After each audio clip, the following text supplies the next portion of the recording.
Beast Coast's Dire turn to team ban. ban.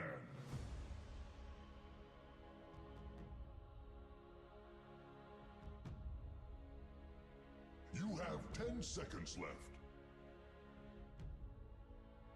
You have 5 seconds. Radiant team ban.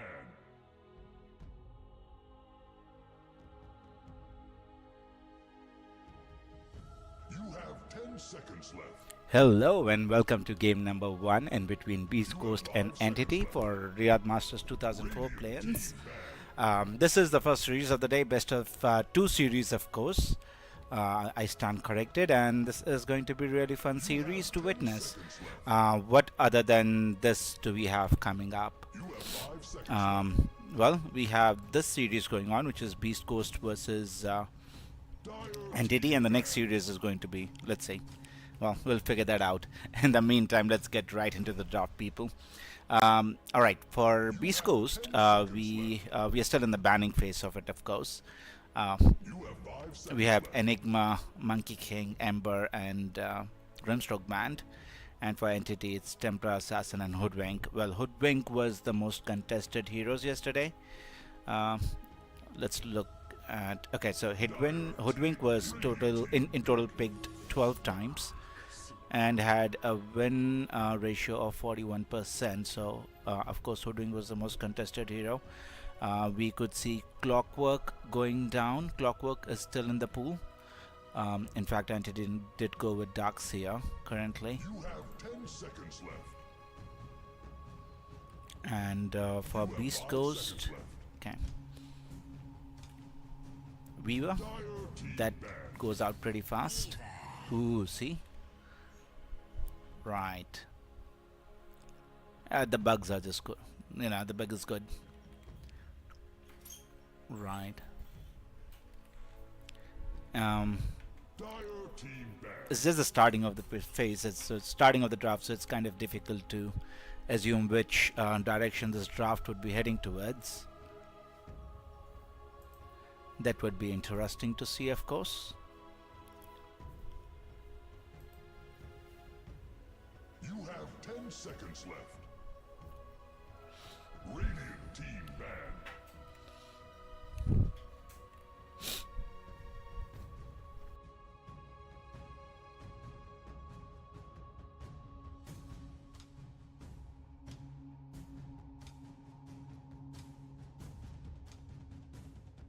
You have 10 seconds left.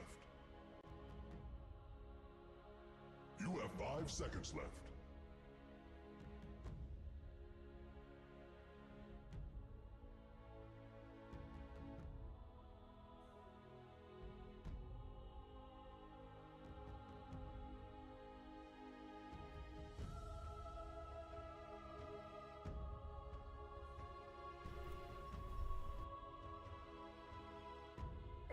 Right, so Dragon Knight has been banned. Let's see which direction Beast Coast wants to go towards. Elder Titan. Right, let's look at Elder Titan. He was not the most picked hero yesterday. It was just picked 3 times in total. So Beast Coast would definitely would have found something new they can play around with. Of course, with his aura provides you know, the more the magic damage amplification. It really could hurt. So Spirit Breaker, again very highly contested hero, was able to make out of the drafting phase, or the banning phase rather.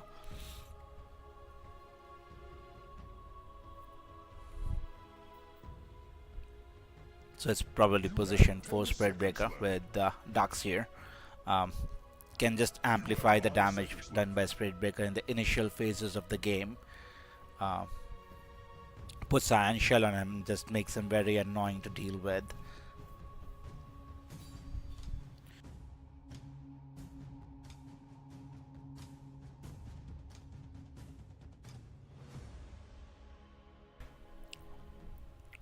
Radiant team pick. Bane. Just a creepy old hero, dude. It's, you know, a hit or a fail. So Either it's very useful or it becomes useless somehow. But a good save at any point in the game, a nice BKB piercing disable. So 5 seconds left. I'm just not a big Bane fan. I'm a Spirit Breaker fan, but not a Bane fan.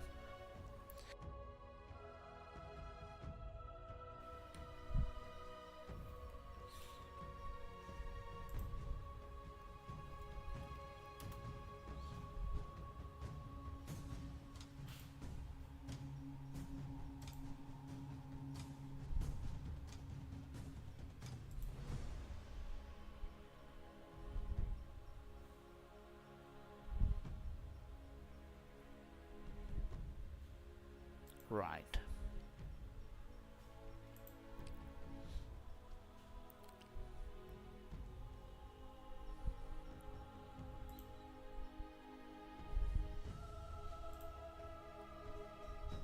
Well, odds are definitely in favor of Beast Ghost. Well, I'm sorry, Entity. That was a slip of tongue. Um, Still in the banning phase, Beastmaster getting banned, Shadow Fiend getting banned, Rubik. I like the spec, spicy, and just right after they pick up the Pangolier. So I was kind of thinking about Pangolier, how it could fit in either of these drafts, but Beast Coast were able to pull out the Pangolier. So You have 10 seconds left. I kind of like their draft so far. Better than Entity, of course, just because they have this, skirmish type of a lineup. Come in, assassinate, and just follow up from there. But in an Entity, they have a more of like, a team fight oriented where they have gone with a Darkseer. In terms of team fight, Beast Coast have what, a Pangolier. They have an Elder Titan.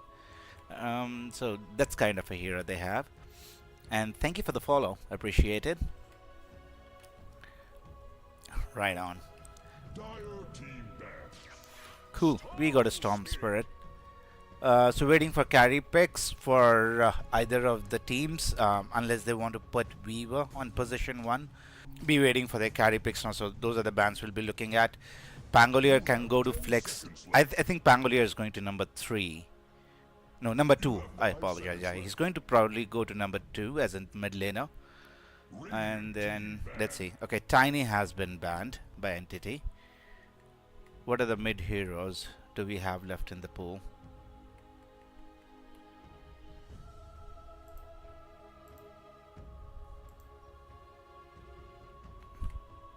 Ember has to be banned somewhere. Yeah, Ember was banned in the starting parts of it. You have 5 seconds left. I don't see many mid laners left in the pool somehow. Templar Assassin is... Templar was the first hero banned, so that's out of the picture. Puck is still left in the pool. Okay, Sven eventually has been banned out by Beast Ghost. We have Slardar left in the pool. Yes, we do have Slardar left in the pool. You have 10 seconds left. I don't know. It's the carry picks which we're going for, I suppose. You have 5 seconds left. Well, we have Troll, we have Dire team banned. CK has been. CK is still left in the pool. That's Chaos Knight.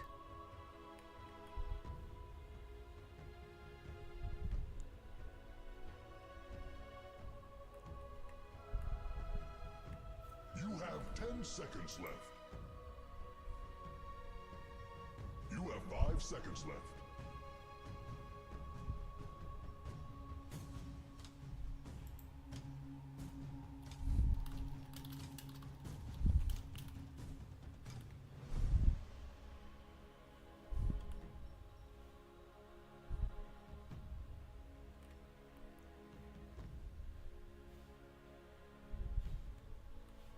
Dire team pick. Radiant team. Alright, so we have Troll Wallard. Right, one of those heroes came out. Now, what's good for Beast Ghost against a Troll, because they need something to kind of kite him. They have good answers in terms of Pangolier, but I just think they need something more You have 10 seconds with left. a Troll with his BKB can actually tear down a couple of these heroes without, without too much hassle. They have a lot of reserve time left. Still 45 seconds to go. I don't know, dude. I didn't just worry about the carry pick on Beast Coast. As in, which hero is going to come and stand toe to toe with Troll after he has used his BKB or has his Aghanim Scepter. So, could get difficult after a certain stage to kind of manage this role. Alright, we'll find out in 15 seconds, I suppose.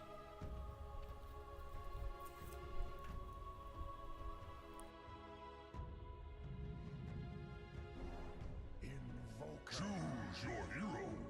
Right on. Okay, yeah, I dig it.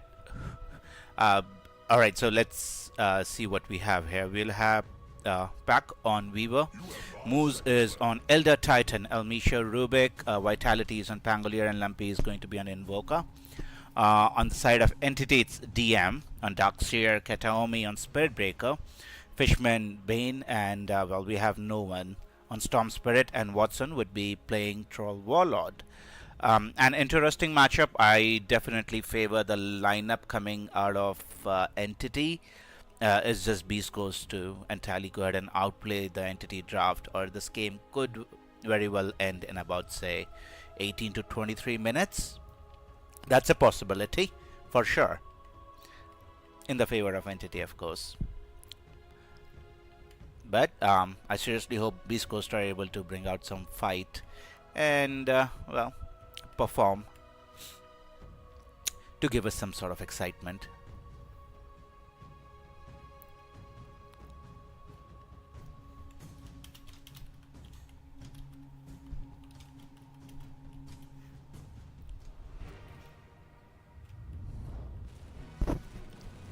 Oh, Dota2 Riyadh, I'm actually subscribed to a channel, mate. Alrighty, let's go on. Let's get on with game number 1 in our best of 2 series, of course. This is game number 1, and again, we have discussed the draft. Looks pretty good for Entity, and Beast Coast will have to really kind of, don't let the game slip away from minute 1. Kind of, farm well, don't feed too much in the 15 minutes, and you should be good to go for another 15. So for them, it's just about surviving the first 15 and getting into, the mid phase of the game without too much of deficit.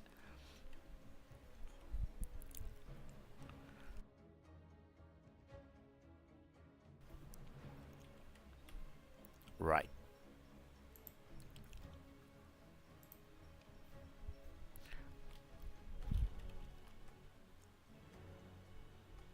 Just a pause, waiting for Darkseer to come back into the game, and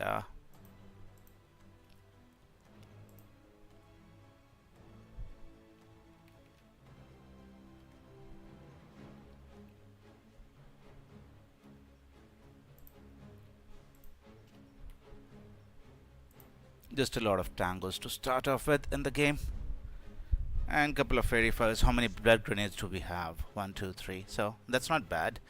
I've seen like 8 blood grenades coming out at a single go. That's always fun to see.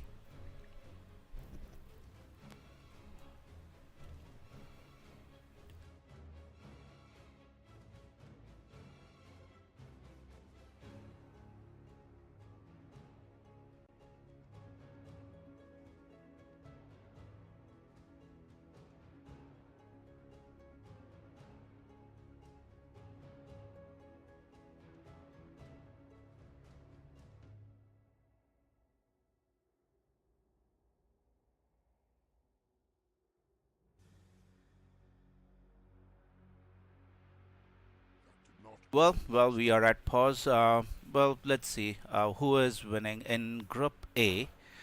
We have Entity sitting on position 2, while Beast Coast is on position 2 as well. So both these teams kind of neck to neck at the moment, and whichever team kind of wins this series, or well, even if the series goes 1-1, most probably both of these teams are going to remain at position 2. And at the moment, Blacklist is at the top of the table. That was regarding Group A, right, which we are watching currently. A lot of tips coming out.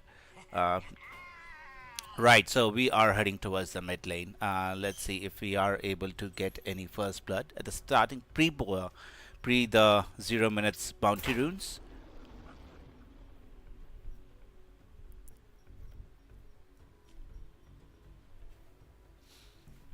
Right, Fishman is hovering around the area. Well, Beast Coast, no, he's there. So let's see if they are. I don't think that it's going to be too much aggression coming out from Beast Coast, where an entity are kind of grouped up.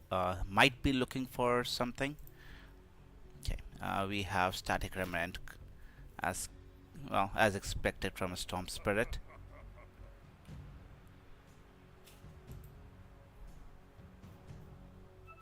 30 seconds to battle.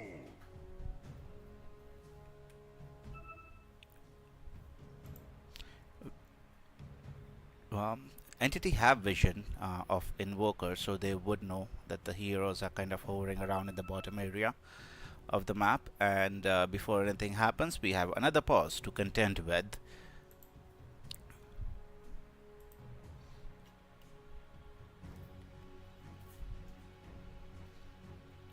I think Pango can actually hold himself pretty well and against a Troll Warlord in the laning phase of it. So he should be pretty okay there unless he uses his Swashbuckle in aggressively. He might end up in a little bit of trouble, but should be pretty much okay in case if he's playing carefully. In the bottom lane, it's Darkseer plus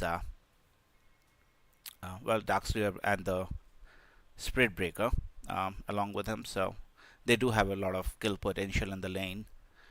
He can always Shikuchi out of trouble, but has to be careful how he uses his skill. So it's a very interesting lane matchup. I think the drafts are pretty much good to go from both the sides.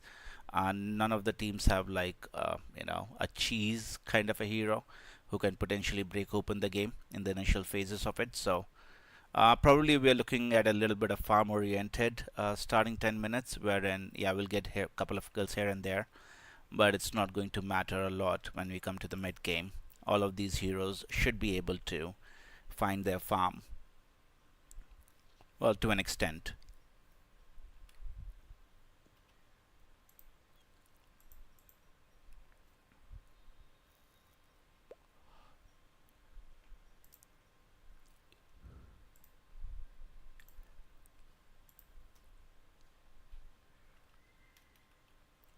Really excited to see how the Storm Spirit fares. Well, how no one fares against Invoker.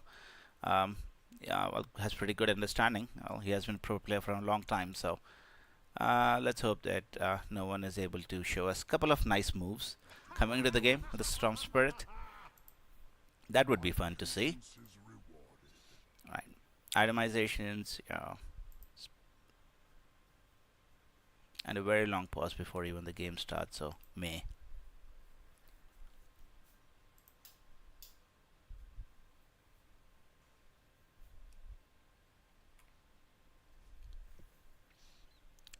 Is there any Radiant Vision set up as of now? There is no vision coming out from Beast Coast. They're pretty blind on the map in context of where entity is.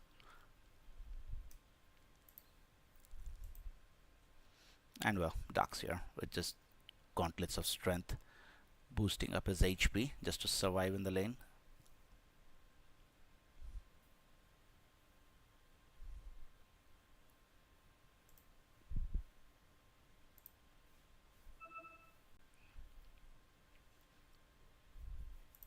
What do you guys reckon? Which draft do you like better in terms of Beast Coast or Entity? I feel Beast Coast draft is kind of okay. Entity might actually win the game, but just to know your opinion, I guess.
Perfect. At least we have one hero coming back. Storm is back into the fray.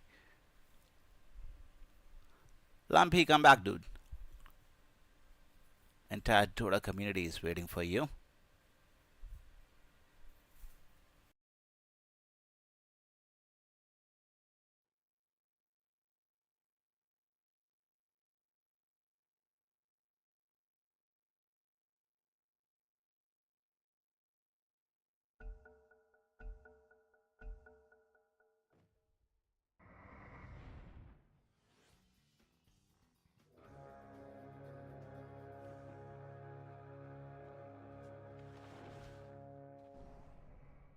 The battle begins.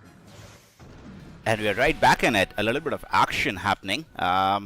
Nothing much. It's just Lumpy getting one, Vitality getting one, Fishman getting one, and Pug getting one. Right. So, and we are beginning our laning phase now. So, Pangolier and Rubik going top as suspected against Troll Warlord and Bane.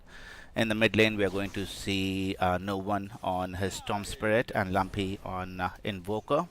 And in the bottom lane, we have Elder Titan, Weaver going against Darkseer and Spirit Breaker. Elder Titan can be annoying for Spirit Breaker and Darkseer, but they should be pretty much okay. Unless a little bit of aggression coming out to the Darkseer, they should be able to get a little more damage, but not enough to get the kill eventually. So still no first blood coming out. It's kind of, a little bit of harass going on to the Darkseer. Good signs for Beast Ghost. At least we should be okay to go out, to farm couple of creeps. And in the meantime, pull coming out from Storm Spirit. Really, they don't want to lane against the Weaver. Kind of happy giving him the farm individually. So a happy Weaver, along with not so happy. Well, Darkseer is going to be happy eventually. He's a Darkseer. And in the top lane, it's, Troll should be okay. Pango should be okay as well. In that context, just a harassment coming out from Fishman. A really annoying skill for heroes to cope up with. Rubik should be okay. Provides a little bit of harass damage himself in terms of Fate Bolt, so should be an even lane as we look into it. The interesting lane, of course, is going to be the middle lane, wherein it would be Spirit Breaker is just going to TP out. It's not going to die for us, since in fact we could see Rubik is in trouble and Fishman is able to successfully draw first blood onto the Rubik, getting a little bit of change in his pocket. A salve he used as well, so should be back up in fighting shape. So good job done by Bane in order to get the first blood out at least.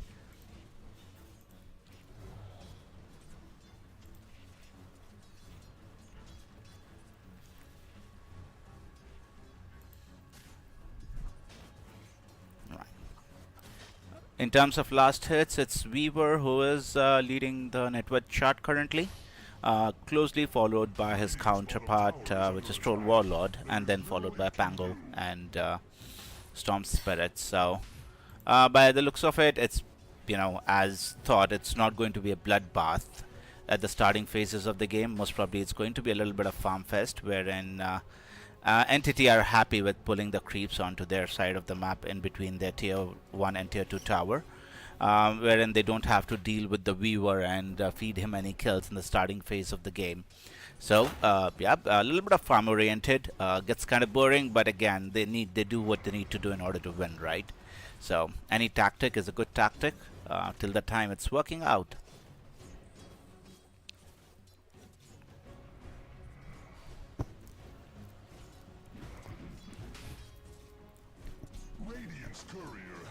Well, Courier being sacrificed, but that's the only thing die correctly other than the creeps.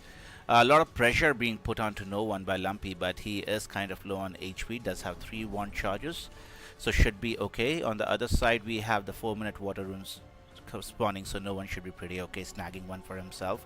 Invoker has not gone for bottle for is eventually going for an Urn of Shadows, so has the Cold Snap and Tornado build against the Storm Spirit, which is really handy. Well, Daxia could be in a little bit of trouble, but I think he's able to use his Surge and get away from harm's way eventually. But again, in the context of it, has to use a lot of his gold for region purposes in the starting bit of this game. Well, right. In fact, I would say Pango is having a really good time. Well, he has not fed. He's standing toe to toe with Troll Warlord in this specific fight. So, doing a really good job for himself. Has two braces to work with. Of course, the HV region is really handy for a Pangolier, and could be a little difficult for Troll to contend with. In case if Pangolier has his farm, most probably would be going into the Echo Saber build, which seems like a popular choice for Pangoliers currently.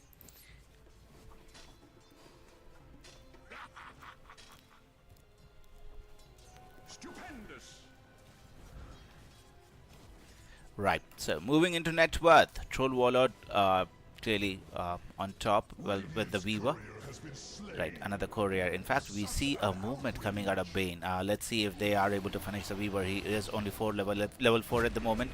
Is able to Shikuchi away to the safety of his tier 1 tower. Vacuum was used, but it misses onto the Weaver, so that should be the end of aggression. No, the aggression in fact does not end. Bane is still moving back into the fight. They don't have any vision for Weaver, so Fishman would be taking a lot of damage, and yes, it is the Elder Titan who is able to eventually get a kill onto the Bane.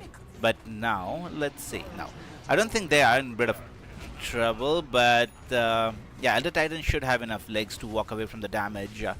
Weaver will have Swarm available in the next 2 seconds. In fact, they are able to get a kill onto Storm Spirit even with before the Swarm was committed.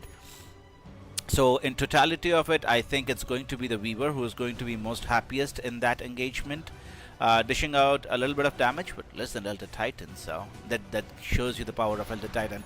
In fact, Weaver is the one going down eventually, wherein Bane was still in the area, and they are able to get snag a kill onto him. So good moves coming out of Entity as well to get a return kill onto the Weaver, only losing the Spirit Breaker. Right. Tornado EMP combo used. Rubik is in the area, level 6 on no one, so should be able to walk away. But no, in fact, he wants to stand there and deal as much damage as he can, but to no avail.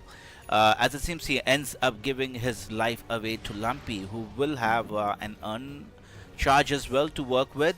But Rubik is dead. Troll Warlord comes into the picture along with Bane, and they are able to get a kill onto him. Just a support going down. In fact, it could be Bane a little bit of trouble. But no, he's just going to use his Nightmare and get away from the engagement. Right. Daxia kind of doing okay. Has not done too much wrong in this game so far. Is at 1-0-1, so a happy camper. And is going for the regular kind of aura builds. Is going for Mechanism first, and well, that's the item Darkseers are known for. Just the aura builders and team fight capabilities are something to contend with. Right. We have a couple of stacks going on in the dire triangle. So let's see how soon Troll Warlord wants to come in and finish it. Okay.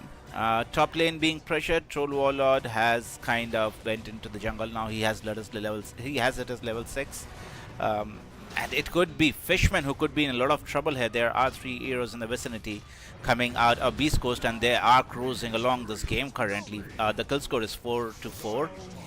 And yeah, I think Beast Coast are really doing well in the early stages of the game, wherein they are able to secure farms. Farm on a couple of their heroes.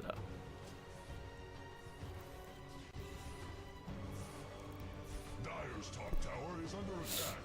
It fights for its life.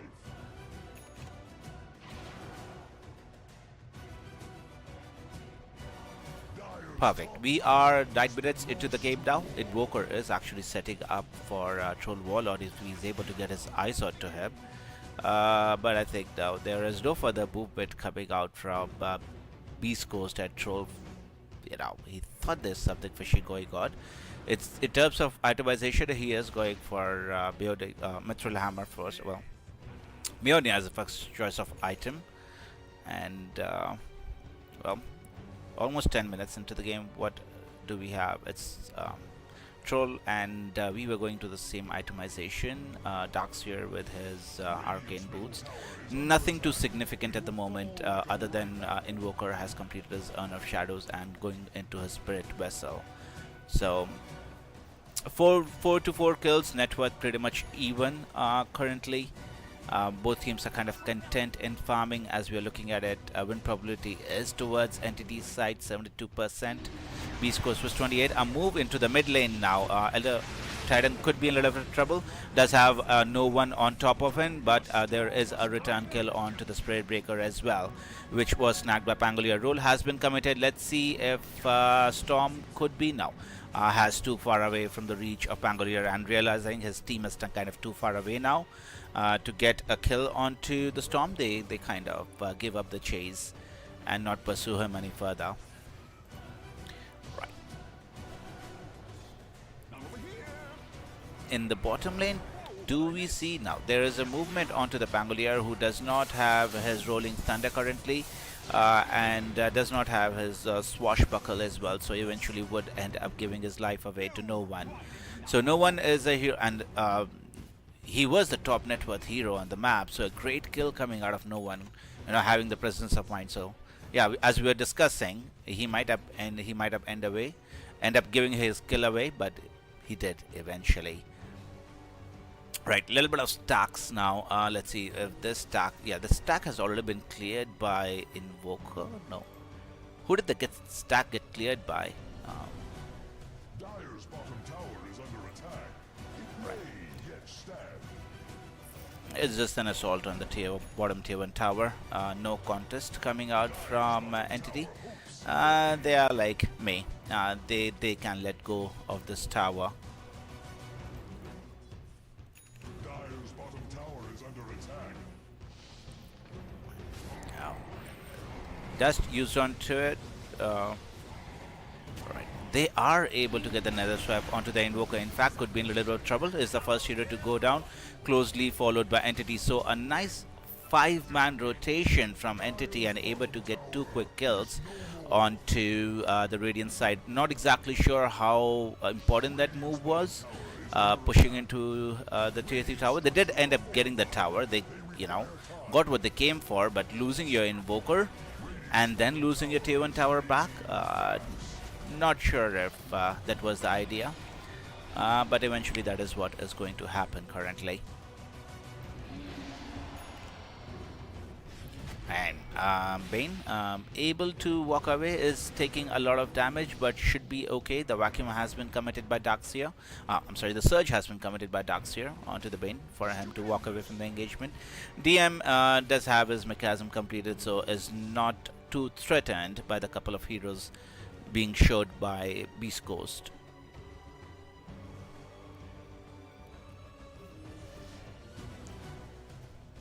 Right, Lambe is in the area. They are looking for the kill onto the Bane. They did have the charge onto him, is taking a lot of damage. Let's see if they are able to finish off the kill.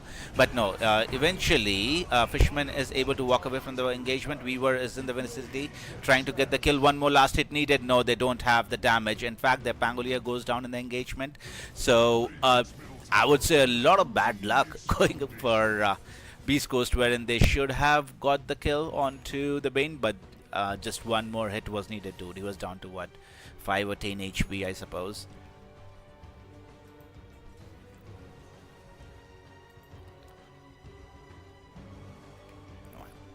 So nothing much happening. It's just a couple of supports going down. We did see Pango going down as well, so that has halted his progression in the game. Wherein a couple of minutes ago he was at top of the network chart. Now it is all the 3 heroes from Entity who are at the top of net worth currently. In fact, we are going to see a move for the 14-minute Wisdom Rune if they want. They are able to snag a kill. Okay, they should be able to get it. There are no heroes coming out from Beast Coast. So this 14-minute, they're still laying a trap for it, but Beast Coast, no. Their spider senses are tingling. They are scattered around the map currently, and smoked up, trying to get a kill for themselves. Maybe looking for Troll Warlord in the vicinity. They have a vision onto the Darkseer. No, they don't. He's hiding away in the trees as he's able to TP away. In fact, in the mid lane, we might see some aggression. No, you're not going to see any aggression. Entity have kind of grouped up, most probably eyeing this tier 1 mid tower. Let's see if, no, it's at full health. Would be difficult for them to bring them down currently. Right, a lot of damage coming on to the Bane. Let's see if they're eventually, yes, after a long time, they're finally able to get a kill onto the dear Bane, but well, the net worth advantage is clearly in hands of Entity. They are leading 3 minutes, 3,000, 15 minutes into the game. Storm Spirit, well, no one has completed his Orchid, and now they are able to get it. Okay, so no one is actually getting out of hand for Entity, and in case if they don't bring him down anywhere in the next, say, 4 to 5 minutes, even once, he's just going to take over this game like crazy, because there are a couple of heroes. Well, all of the heroes on the side of Beast Coast can be punished solo by no one. Right, so has his, well, let's look at the items though. In fact, we might see some aggression where there is a wraparound by Invoker, but no, they are not able to catch up. In fact, Invoker Lumpy will have vision of Spirit Breaker, is able to use his Ghost Walk and walk away, since the Entity did not have any vision in the area to capitalize on that.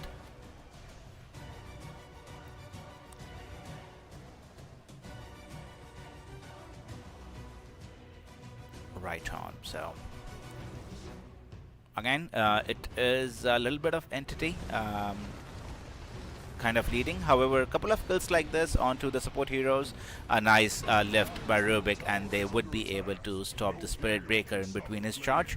A successful a kill coming on to Lumpy, whereas they are teeping down to the bottom lane. Let's see if they're able to get anything. Again, it is Fishman who is caught in the area. Let's see if they have enough legs in order to finish off the Bane. Does not have any support nearby. There is the Storm Spirit, but I think the Swashbuckle just missed, right? It did miss, dude. That kind of sucks, but I think eventually they would be able to get a kill onto him. There are a lot of heroes from Beast Coast in that vicinity, so a kill should not be a problem. Alright, so we have Maelstrom completed on Weaver as well as Troll Warlord, who actually went into Gleipnir as his first choice of item before getting anything else. So that would be interesting to see how he utilizes. So it is going for the full-on aggression build, I suppose, right? I think he would start getting active somewhere in the near future after he gets his BKB done, I suppose. That's going to be his next choice of item. In the meantime, we do see a movement. No, we are not going to see an attempt on no one. He's too far behind his tier 2 tower. And Beast Coast are wise to decide not to go after that kill.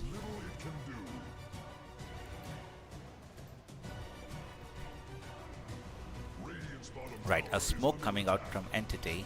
Let's see which hero they're able to find. They would see the Enter Titan. There is the Amplify Damage Rune. Weaver is the first to start the fight. In fact, Spirit Breaker ends up losing this fight. This fight can be turned around from Entity if they want to do so. In fact, there is a big vacuum wall coming into, well, vacuum wall committed by Darkseer. They would not be able to get any follow-up kills. In fact, it's only the Weaver who goes down first in the engagement.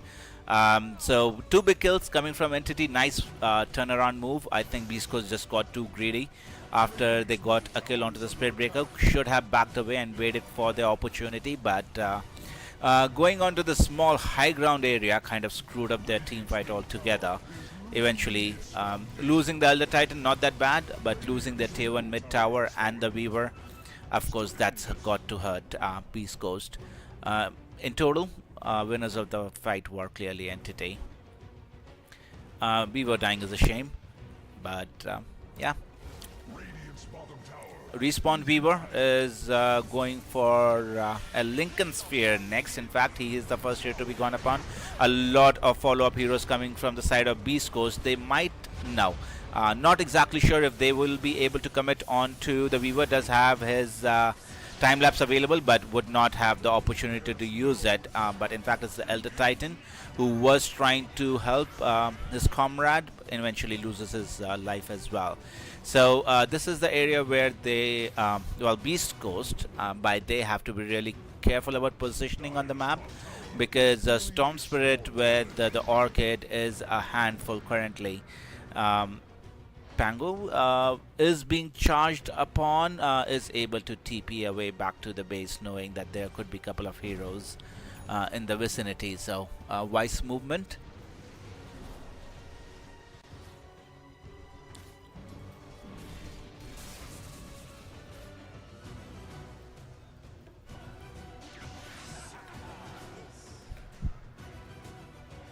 Right, we are 20 minutes into the game now. 7,000 net worth advantage in favor of Entity. But Beast Coast have not too much of map control in this game. So, though they are behind by 7,000, but they certainly have the tools. In case if a fight is gone wrong and any of their cores start dying at the start of a fight, that could mean trouble for Entity. Let's see how they are able to execute, and if they're able to position themselves properly. I think Entity should be coming on top of every team fight. A smoke coming out from Entity. Pangolier is going to be the receiver of that smoke. Is able to blink away and then swashbuckle. In fact, there was a TP coming in with Rubik, so Spirit Breaker thought against going into that fight to chase any further. In fact, Entity are kind of backing away. Last time it was a trap, but let's see this time if they are able to do anything about it. In fact, the chase did not end up gaining anything. In fact, but they did get the Wisdom Rune though. Rolling Thunder being committed by Pangolier, doing a little bit of damage onto the Dark Seer. He's still kind of high on HP, but we were joining the fight means they will have the physical damage in order to finish off the Dark Seer. I think, yeah, Beast Coast are going to be really happy with that movement. In fact, no one could be in a little bit of trouble. We were chasing behind him, and it is the Gleipnir who holds him in his track now. No one does not have a lot of mana to work with. Let's see how far he's able to get away. In fact, there is a Rubik and Pangolier in his tail. Uses the entirety of his mana in order to walk away, go near the creeps, and well, get himself killed to the creeps. In fact, it's the Pangolier who get a 5x skill streak to his favor, and gets what, about 580 odd gold for it. So yeah. That's what we were talking about, right? In case of Beast Coast are handed a couple of core kills from Entity, they can be really back in this game. In fact, it is Roshan they are going to be targeting, and in case if they are able to get this and snag it away from the hands of Troll Warlord, I think it's a big win-win for Beast Coast, and they would be truly and well back in this game. Entity do not really want to give up Roshan. Rubik is the first hero they have their eyes set upon, would be able to get the kill successfully, and the dreams and hopes for Roshan just flew away for Beast Coast, since Entity really have made the statement they will not give Roshan away for free. Right, so Roshan is being attempted. This is attempt number 2 coming out from Entity. Attempt 1 was made by Beast Coast. Did not have, well, success, but Entity are not going to be kind of contested with the kind of farm Troll Warlord who has his BKB completed. So facing him in the fight is going to be really difficult for Beast Coast for the at least next 2 to 3 engagements. They have to work around getting kills on Dark Seer, Spirit Breaker, or Bane Dude. In case if they are going for Storm Spirit, or well, he will have his BKB completed in next 900 gold. So going on to Storm Spirit and Troll could be difficult, but the rest of the 3 heroes are what they're going to target, probably in team fights whenever the next clash happens.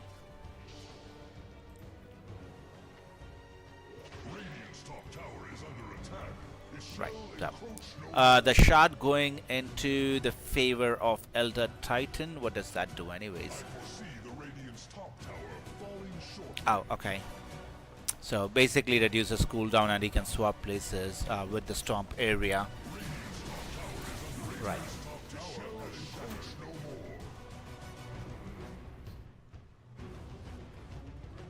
Radiant's top tower is under attack.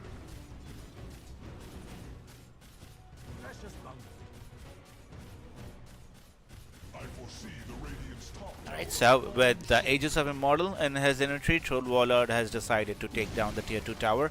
Does he have a shot for the additional damage is what I want to see. He does not have it yet. Is going for SNY, the Sanj and Yasha, as his next choice of item. A charge coming by Spirit Breaker onto the Weaver, who is able to use a Gleipnir the Spirit Breaker in his way, but let's see if they're able to get a kill onto it. In fact, there is a Rolling Thunder now being committed by by Pangolier, who is able to walk away a little bit, trying to do as much damage he can on the Spirit Breaker, but eventually he is the only hero who loses his life in this fight. An 8,000 net worth advantage in favor of Entity. Let's see how they are able to take this up further. 25 minutes into the game, game looking not so bad for Entity. A jump in by Storm Spirit, but not able to get a catch onto any of the heroes. Kind of, well, they are hugging their tier 3 tower currently, not wanting to show themselves on the map. Radiant's middle tower is under attack. Right, so tier 2 tower must be going down in the next 3 seconds, so we only have one tier 2 tower left in favor of Beast Coast, and most probably it's going to be Entity, who would be making their way around to the bottom area of the map in order to clean off that tower as well. So pretty much standard stuff coming out from Entity. Take Roshan at about 20 minutes, clean out all the outer towers in the next, say, 5 to 6 minutes. They're well on their way to get that done. Honestly, they have how much time? They have about couple of minutes left on the Aegis of Immortal. Let's see, Entity wants to really mount up a defense. In fact, it's going to be Elder Titan who loses his life in the top area. Pangolier in case, no, they don't have vision of Pangolier, so would not be pursuing him any further, or would not be able to pursue him any further, I guess. Right, but a move on to Storm Spirit, who has used his BKB, is in middle of 3 heroes currently. Let's see how much, but Weaver is doing good chunks of damage onto, well, Spirit Breaker. Eventually they should be able to bring down the hero. Yes, they are able to do so with Invoker going into his ghost form. In the meantime, the bigger kill is of course going to be No One, who's stuck around in the area too much. Inbidden feeling too cocky, I suppose. He is No One. He can afford to do so with the current state of the game, with his Troll Warlord and Darkseer kind of leading the charts. Right. So tier 2 tower still standing. Aegis of Immortal is going to expire in the next 42 seconds, and Beast Coast can really, you know, take a breather now since No One is dead, and they can farm up a bit now. Alright, now it is a move on to the Elder Titan, who is able to storm, but no. Watson, being nimble on his feet, is able to kind of dodge that, and in fact, Spirit Breaker, let's see if he's able to get the kill. Does he decide... go cow? No, the cow has decided going against the Elder Titan chase, as in he gave up on the chase pretty quickly.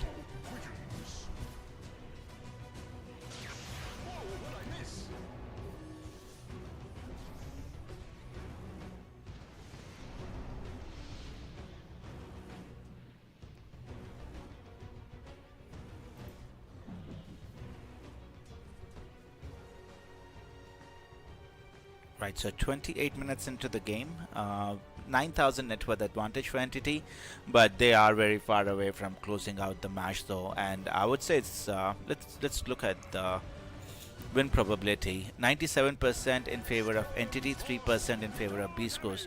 It definitely has to be a little more, dude. In fact, it is Rubik Hudo goes down first in the engagement.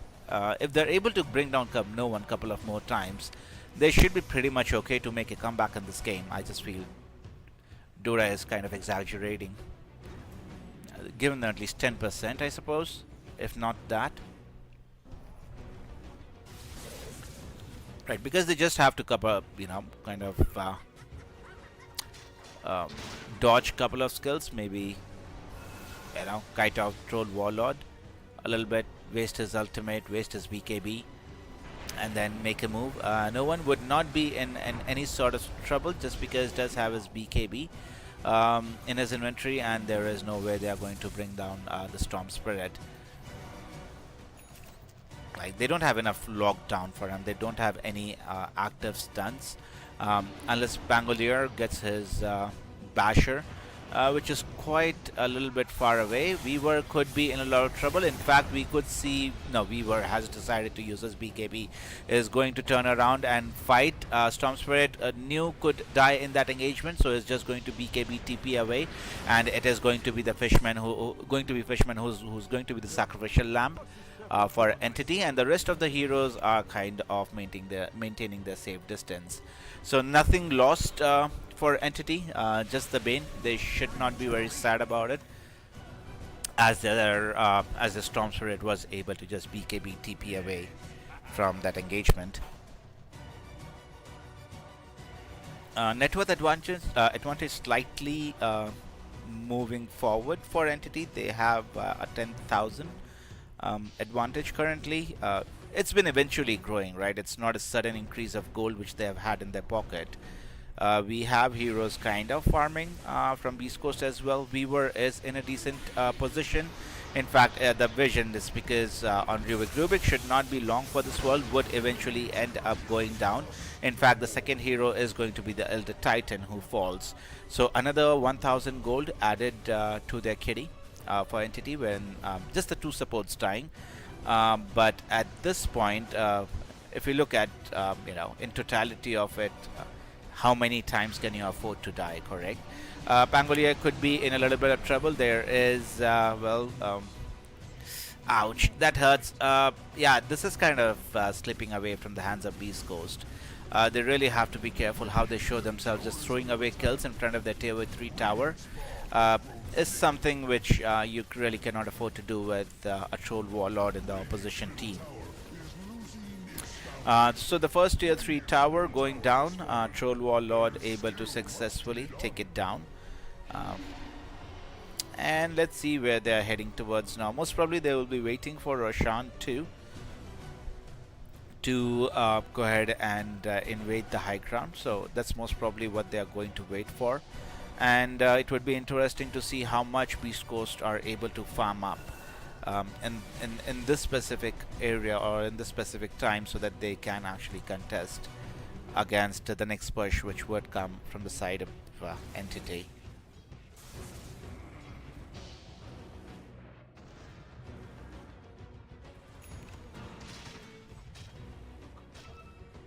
Just as a reminder, this is game number 1 in best of 2 series, and both these teams are currently tied up in Group A. So the winner of this match would really have a lead onto the other team, but the second game would be interesting as well. So stay tuned in for that game as well, people. It would be fun to watch. Very similar to this game, wherein it is kind of a suspense with Beast Coast. Do they have the items? In fact, a charge onto the Weaver. I'm pretty sure Entity would not be able to commit onto it. They have a 14,000 net worth advantage, but Spirit Breaker, oh, that's a nice sunstrike hitting directly onto Spirit Breaker, who does not have BKB for the next engagement now, wherein Beast Coast have all their tools available to fight. Storm Spirit has jumped in. The first hero he would like to target is going to be the Elder Titan, who walks to front and two ahead of his team, to be honest, when Spirit Breaker is able to snag a kill on him. Storm Spirit does not have a BKB now, so that's 30 seconds without Elder Titan, and Beast Coast are still holding their ground. In fact, they're just going to Elder Titan backs into the game. and Roshan attempt has already started from Entity. He is about 70% down. If they don't make a move now, it's going to go down within the next 4. In fact, now Entity have kind of given away the attempt on Roshan and want to come out of the base and fight. Uh, okay, so it's kind of still, poking and prodding. Elder Titan back into the mix is kind of having Entity give it second thoughts. In fact, there is a smoke coming on to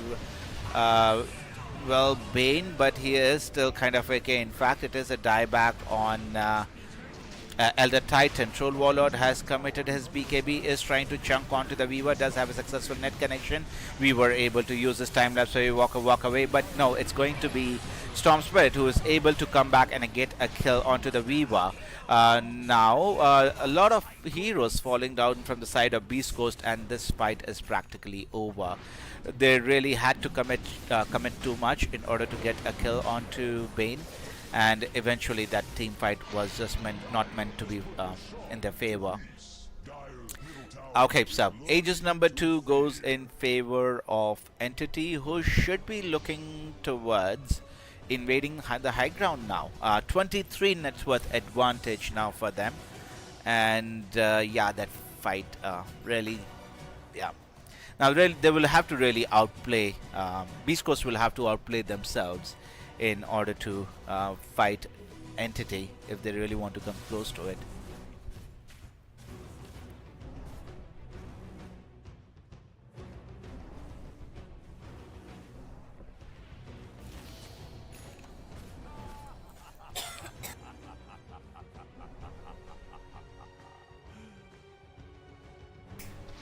Right, so it does a little bit of farm. Troll, what is he looking for? He's looking for a shard next, I suppose. Before he invades the high ground, his BKB is off cooldown, and he has Battle Trance available. So it's going to be Tormentor, which is the next choice of objective for Entity, who are able to successfully bring him down. Who does the, well, it goes to Darkseer, so or probably Troll will have to buy one for himself. None of the heroes from Beast Coast. It's just the three hero squad hovering around in the corner of the map just to kind of farm, find any farm they can get. But they really have to come back to their base now, since their tier 3 tower is being assaulted by Troll. Does have Aegis of Immortal, BKB, Battle Trance available at his disposal, so would not be feeling too threatened in order to push out this tower. Nice dodge from the Swashbuckle from from Watson. Not able to get a kill. Well, not able to get a grab by Storm Spirit, wherein well, Rubik was able to kind of use Ale Scepter in order to save himself. But Ale Scepter is not an option available for the towers, so it is only going to be the melee barracks, which is kind of falling, is going to fall now. Would not, Glyph was used, but I don't think that's going to stop Troll from hitting that tower. Middle barracks, which are kind of open currently. Yeah, Troll should be able to make quick work of them. A little bit of poking and prodding coming out from Beast Coast, where's their big team fight skill. Does have Rolling Thunder available on Pangolier, but not sure. If they want to start the fight, they had to do it before it, right? They cannot wait on being initiated upon, because it just causes too much damage onto their heroes. In fact, while Storm Spirit was single-handedly dealing with 4 heroes from Beast Coast, Troll is just interested in bringing down objectives. Nice save coming out from... Now he does end up losing his mana. In fact, he is going to stand his ground and fight against the Weaver. A nice vacuum coming out from Darkseer, pulling in through heroes. 2 BKBs committed by Beast Coast onto the Weaver and Invoker, but they really don't have enough damage in the tank, and they are going to be facing Mega Creeps. Mega Creeps in the next, say, 5 seconds or so. In fact, Troll is so big that he's bashing the hell out of Weaver currently, and they are able to get a win on the side of Entity. So, promising start for Beast Coast. I think they just lost their way somewhere around the 25-minute mark, wherein they lost a couple of team fights, to be honest. And in case if they would have maintained their ground at that time, they could have had a shot. But eventually, Troll coming out on top. A great match, people. This was again game number 1, and we will be starting game number 2 in the next 10 minutes. So yeah, leave a like, subscribe, and follow the channel. And we'll be watching game number 2 in the next 10 minutes. Stay tuned, people, and enjoy the music.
What a dank sound.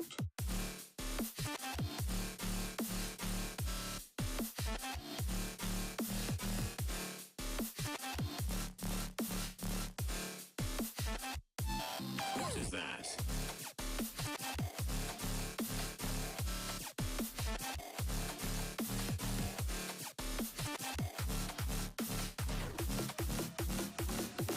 It is over here.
What a dank sound.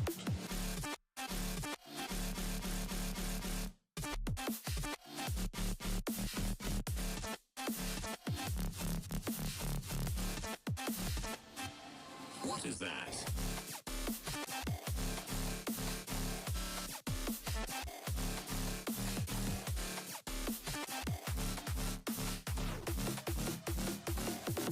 It is over here.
have 10 seconds left.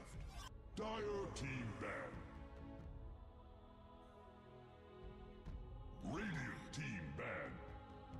Dire team ban. Dire team ban. Radiant team ban.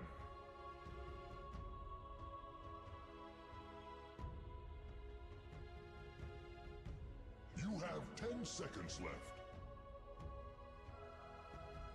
You have 5 seconds left. Radiant team pick. Dire team pick. Radiant team ban. Weaver.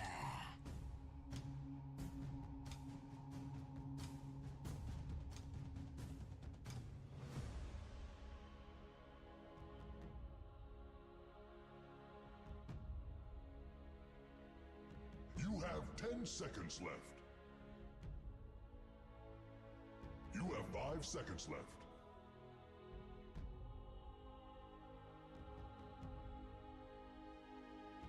Radiant team ban. Dire team ban.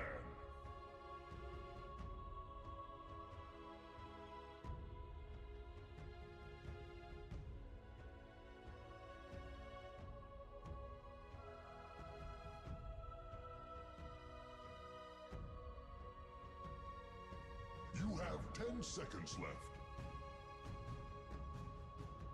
You have 5 seconds left.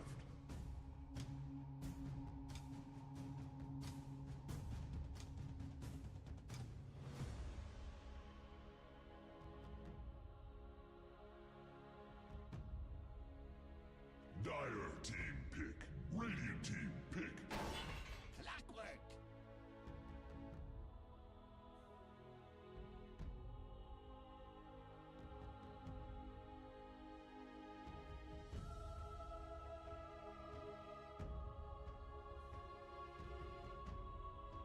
You have 10 seconds left.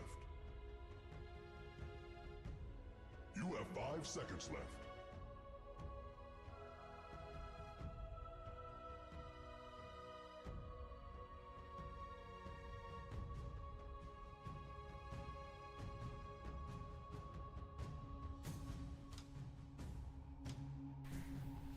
Hello and welcome to game number 2 in between Entity and Beast Coast of Riyadh Masters 2024 at Esports World Cup.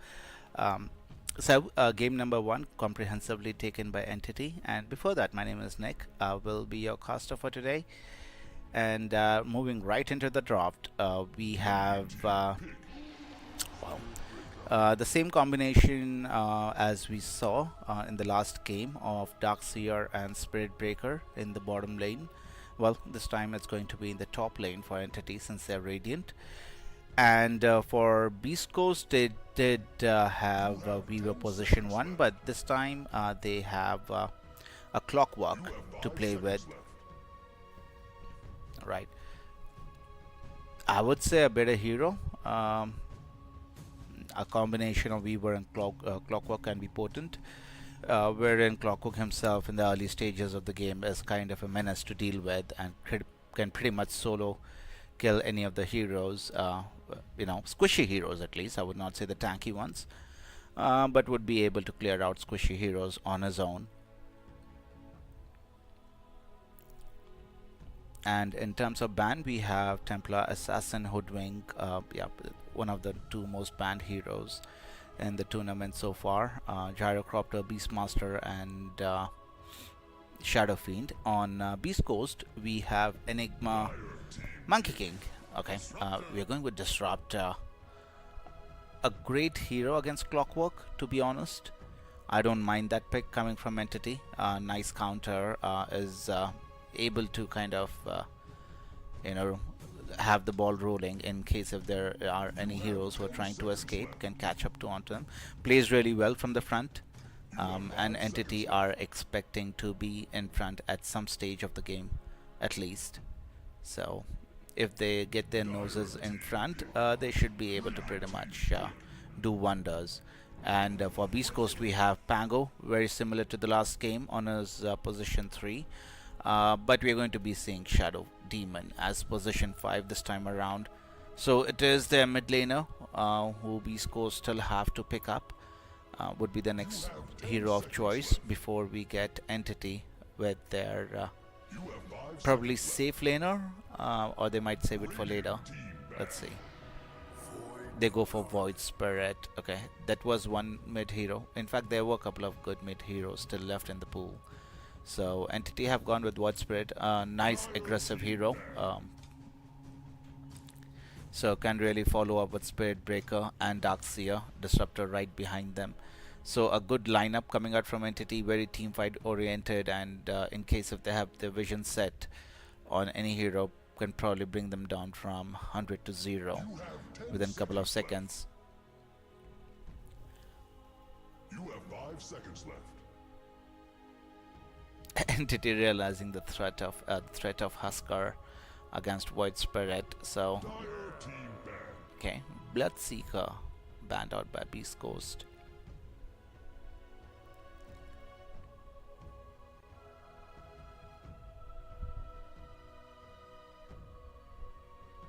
Couple of final bans in the drafting phase is what we are waiting for.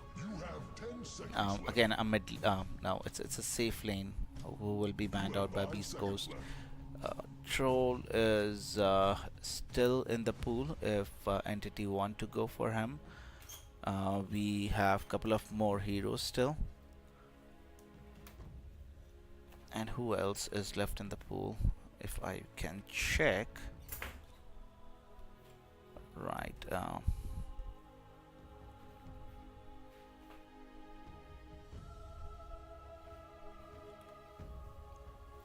Chaos Knight is still left in the pool, though many teams are kind of walking away from that hero currently. Ursa is left in the pool still. If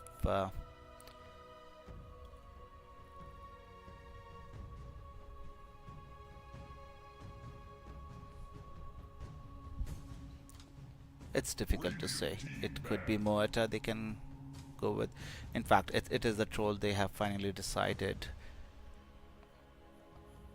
Morphling is still in the pool. Can be great against Beast Coast heroes in favor of Entity, since they will have their next pick and Beast Coast will have the last. You have 5 seconds left. Let's see what mid laner they want to ban out.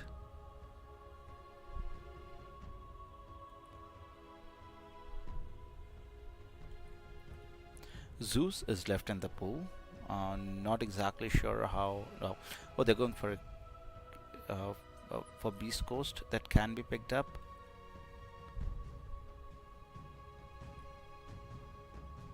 What looks good for Beast Coast, or what do they need? Would be the question. Yeah, Morphling it is. Right on. So guess was correct in terms of what carry. At least we got one guess right, and that's the only guess we made. So 100 for 100 score. Right on. And for Beast Coast, it's a mid laner whom we're waiting for. Let's see what we get. You have 5 seconds left.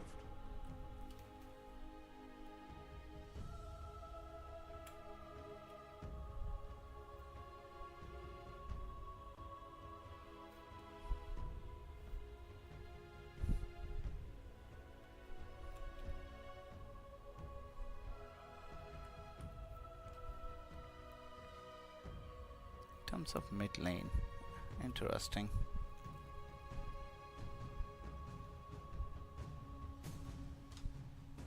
Puck looks good. For Beast Coast, silence is really handy against many heroes from Entity, including Morphling, White Spirit. Well, so that's one way they can proceed. Gunkai, I'm not exactly sure how much he's being played in the mid lane currently.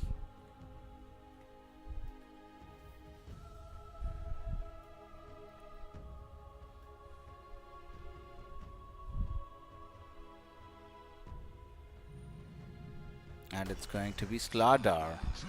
So they have decided to move Bangalore onto the mid lane and Slardar onto the off lane. So Lumpy is going to be on Pangolier against Void Spirit. A great matchup, I suppose. And Slardar would be going against Watson Morphling. Okay, the lineup from Beast Coast is not bad by any means. They have Shadow Demon for a lot of control, a lot of harass damage. The question would be against what kind of start they are able. In the previous game, they had a decent enough start, I would say. Not the best of it, but still, if they are able to get a decent enough start, Beast Coast could actually have a shot in this game.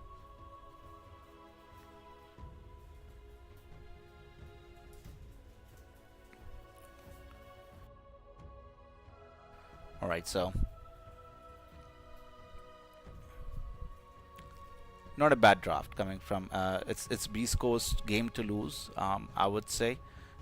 They do have the tools in order to come out on top against Entity, and let's see if they are able to level out the series in their favor and get that to one win each. So as a reminder, this is starting of game number 2 in between Beast Coast and Entity, and as usual we are getting a pause at the start of the game. I just think it's pretty much figuring out if everything is working fine and there is no mishaps happening during the game.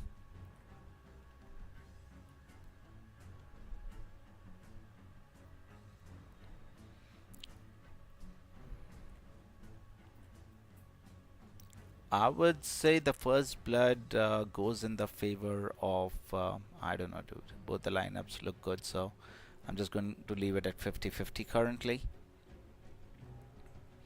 In terms of lane, Pangoli, well, Slardar should be doing good against Morphling in theory. He has paired up with the Clockwork as well, so the question is if they are able to kind of harass Morphling out of the lane and not give any kills away. Again, they have to be really careful with the positioning because of a Disruptor being in the lane. So that's one skill I think Beast Coast have to be really careful about. Mid lane should be pretty farm oriented in the starting phases of the game, at least for 3 to 4 minutes. And yeah, the top lane, Weaver carry against Darkseer. So first couple of levels Weaver would be the happier one, but once Darkseer has one item and a couple of levels, he should be pretty much okay in the lane himself.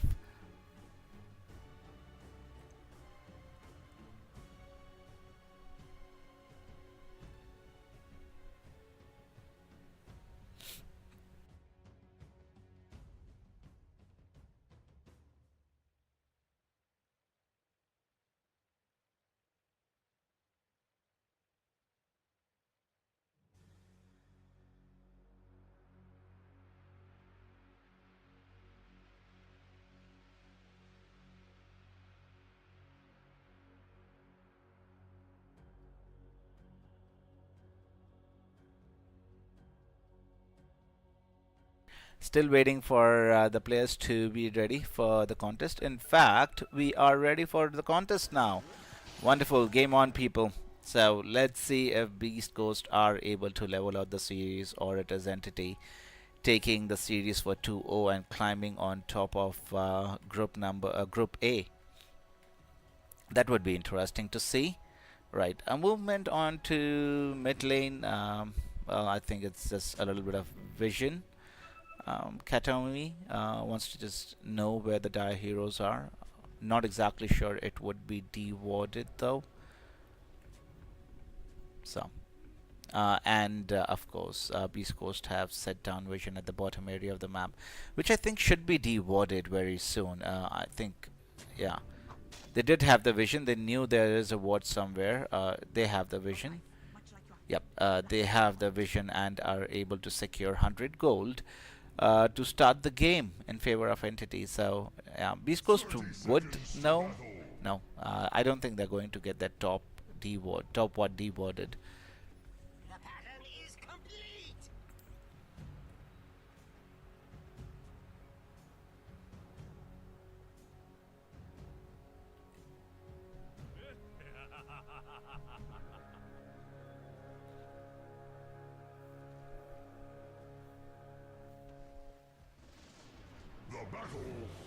Right, so at the start of the game, we might have an attempt by Beast Coast onto Fishman, who was trying to be cheeky, was securing the rune, but eventually, let's see who ends up taking the kill. In fact, it is Shadow Demon who gets first blood for himself for in the favor of Beast Coast. Really good start for them. A couple of items on Shadow Demon can be really difficult to deal with, and it's Lumpy who's going to play really aggressive on no one currently. Let's see how he's able to do in the lane though. Again, as we discussed, it's going to be pretty much farm oriented and without a lot of harassment coming out. Right, oh, he does eventually get the last hit onto the range creep as well on Lumpy. So, not too bad. In fact, we might see an attempt onto Fishman again, as we thought he had. Oh, it is being. Oh, Fishman is just dead, bro. One more last hit. Vitality is chasing him, but eventually, as he turns into the trees, is able to get another bash onto the poor Disruptor. Well, Entity are doing pretty much the same stuff they did in game number 1. Really don't want to contest against the Weaver in the starting phase of the game, and really wanting to just kind of, get a couple of items and levels before they make any aggressive move or they kind of attempt and fight onto Weaver. Right. As expected, we were doing a lot of damage in the starting phase of the game, but not amounting to really too much. Watson has been kind of left alone in the lane since most of their attention is going towards the Shadow Demon currently from Beast Coast. So yeah, Morphling would be really happy with the approach of Beast Coast currently, since he's the hero who's kind of being left alone and getting his farm up.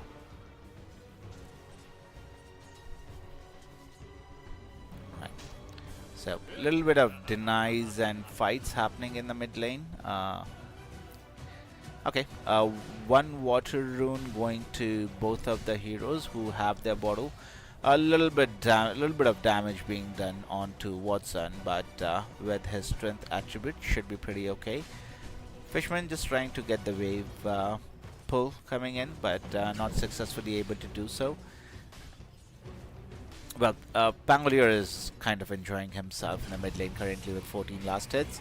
However, I don't see now there is no further attempt coming out. They feel that they would not be very happy going against Watson when he is like kind of full on his health.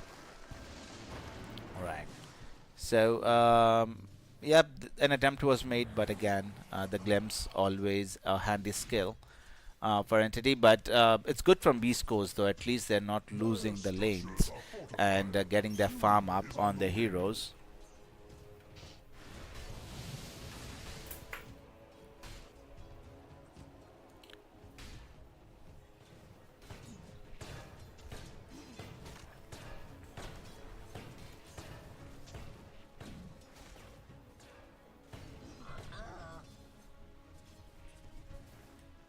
Right.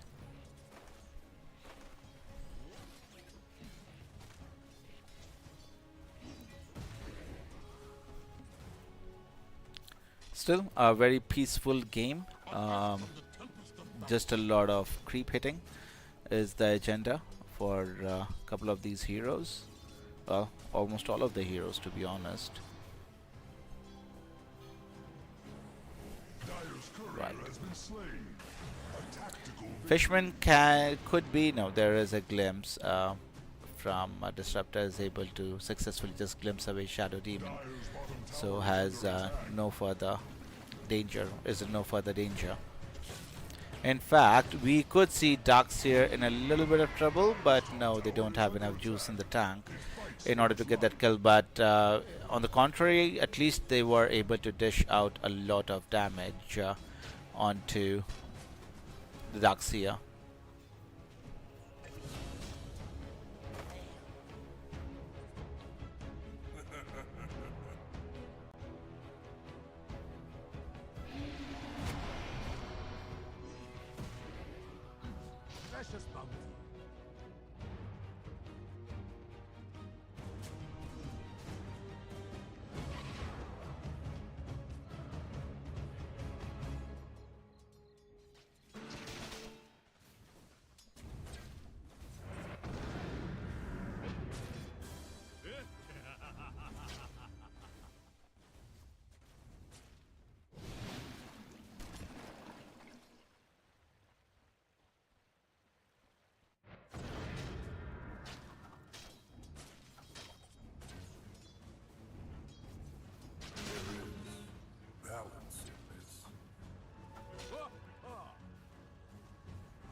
Radiant structures are fortified. They require time.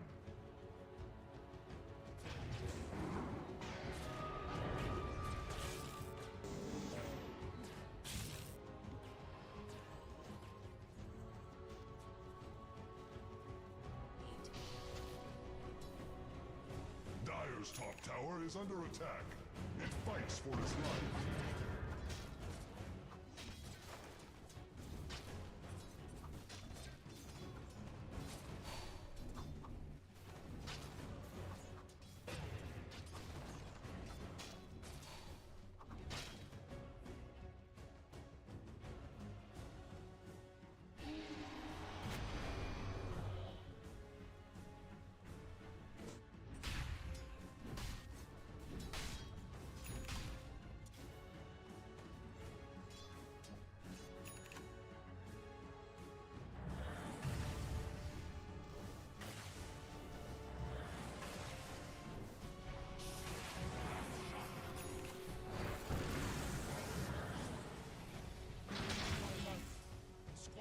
Don't let it get to you.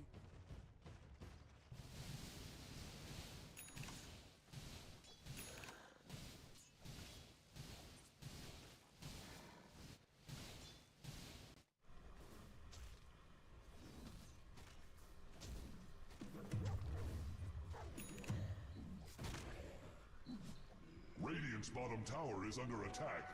There is little it can do.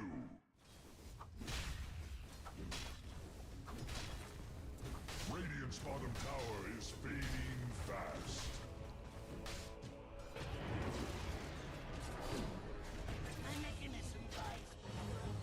Radiant's bottom tower is under attack. There is little it can do. Radiant's bottom tower is fading fast. Radiant's bottom tower is now but kindling.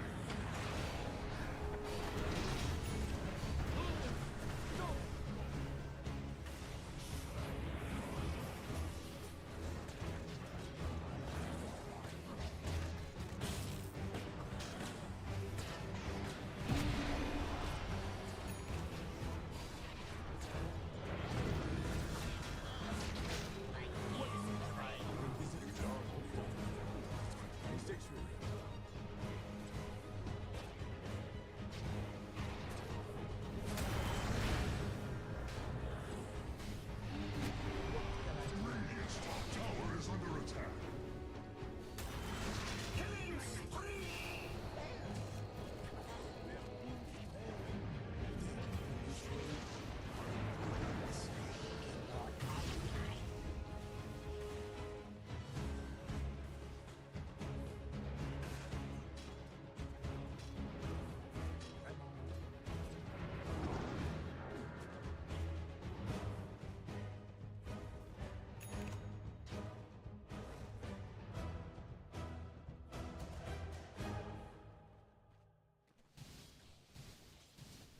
Precious bounty.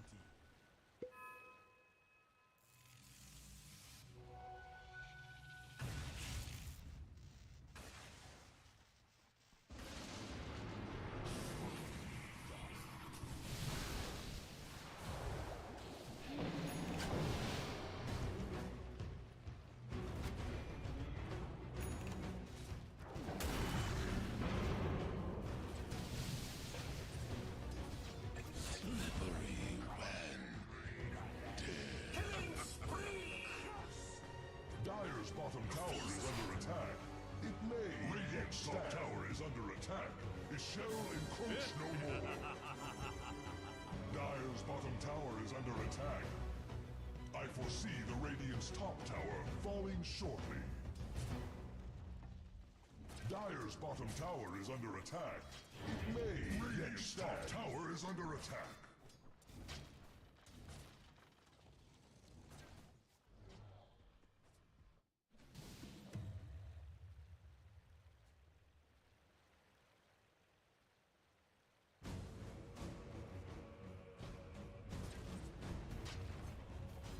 I see a lot of nothing in your future.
Dire's top tower is feeling its mortality.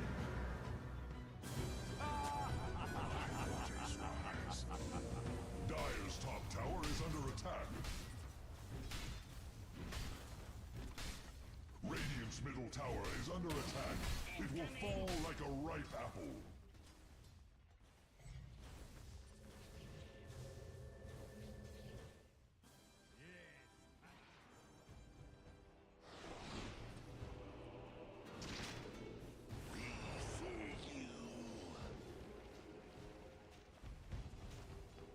Radiant's middle tower is under attack. It will fall like a ripe structures are fortified. Radiant's middle tower is under attack. Radiant's middle tower has fallen. Dire's top tower is under attack. It fights for its life.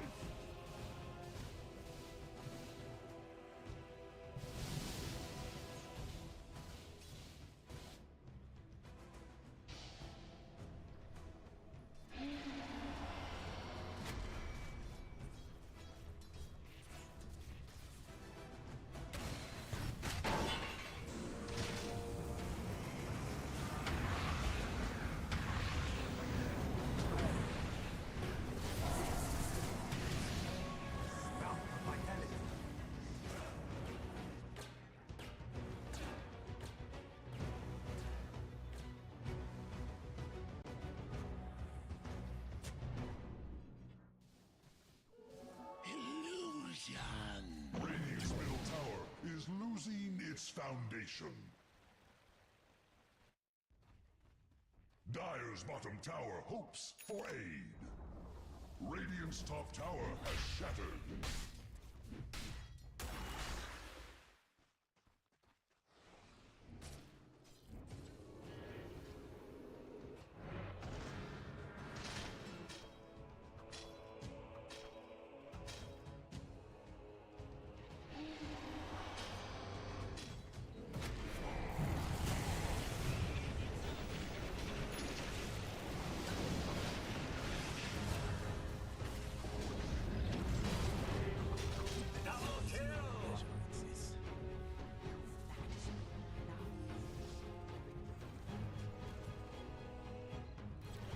Perfect. So a nice double kill coming out from Darkseer, and a little bit of gold going into the pockets of Entity, but still it is Beast Coast with a slight 2000 net worth advantage in favor of them. And it's Weaver currently in this game who's having a really nice time on the map so far. In terms of itemization, he does have his Glebner completed, and along with that, no significant items. It's just Blink Dagger on Slardar. We have Mech completed on DM, and well, no one is very close to an Aghanim Scepter on his Void Spirit. So things would really change once he has that item, just because of the instant silence. It was an instant silence which could have come out, but which can be really potent against many of these heroes on the side of Beast Coast.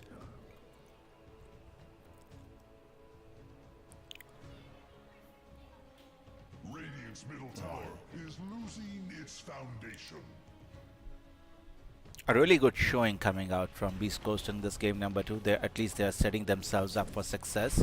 Kind of rotation coming out from no one is able to find Clockwork in the vicinity. Spirit Breaker charging towards him, and it should be the Clockwork who should eventually end up going down. Yes, he did. There are a couple of heroes coming out from Beast Coast now. They are after blood. They would be able to get some damage onto the Disruptor, but I don't think no one is also going to survive this assault. So nice movement coming out of Beast Coast, able to grab 2 heroes. In fact, they are going to end up losing the Darkseer as well. So net worth advantage right back into their favor with 3000.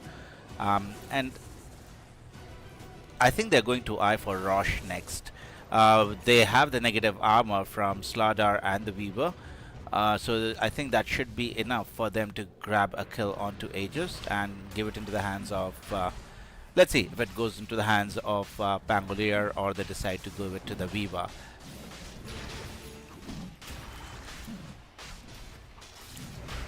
Right, so it was an amplified damage rune which was running on to the Pangolier, making him shiny in the process. Right, so a move on to the Clockwork, but at this stage, the heroes are kind of tanky on the side of Beast Coast. So Spreadbreaker doing a decent chunk of damage, but in the longevity of it, they did not have enough damage, and there is an Aegis of Immortal in the hands of Viva. So that really puts Beast Coast in front, and it would be interesting to see how much they can get off from this map. There are three tier 2 towers standing in favor of Entity.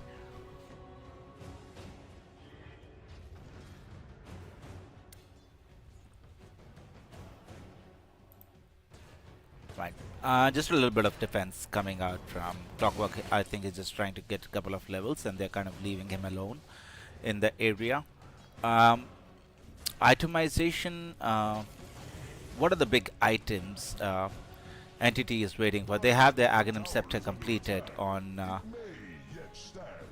the Void Spirit, so I think it's pretty much time for them to smoke and go out on the map to find a kill. Because yeah, that item timing in itself is really big for Void Spirit. In the meantime, it's going to be a Shadow Blade queued up for Spiritbreaker, pretty standard stuff. And Darkseer is going to go with, well, he has completed Guardian Greaves and is going to go for Crimson Guard as the next choice of item. I definitely feel Beast Coast must be feeling themselves ahead in this game, and have a really good chance. It's just up to Entity how they want to approach this mid game. Darkseer is in the vicinity to scout out. No, he does not. He does not see him.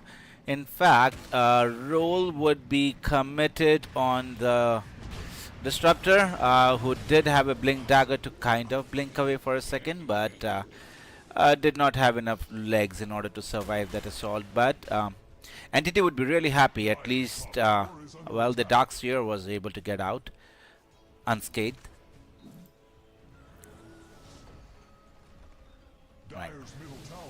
Couple of small heroes falling here and there. Tormentor is going to be the choice of objective for Entity. Let's wait and see if they actually want to stick around for the 21-minute Wisdom rune, since we are approaching that mark pretty rapidly.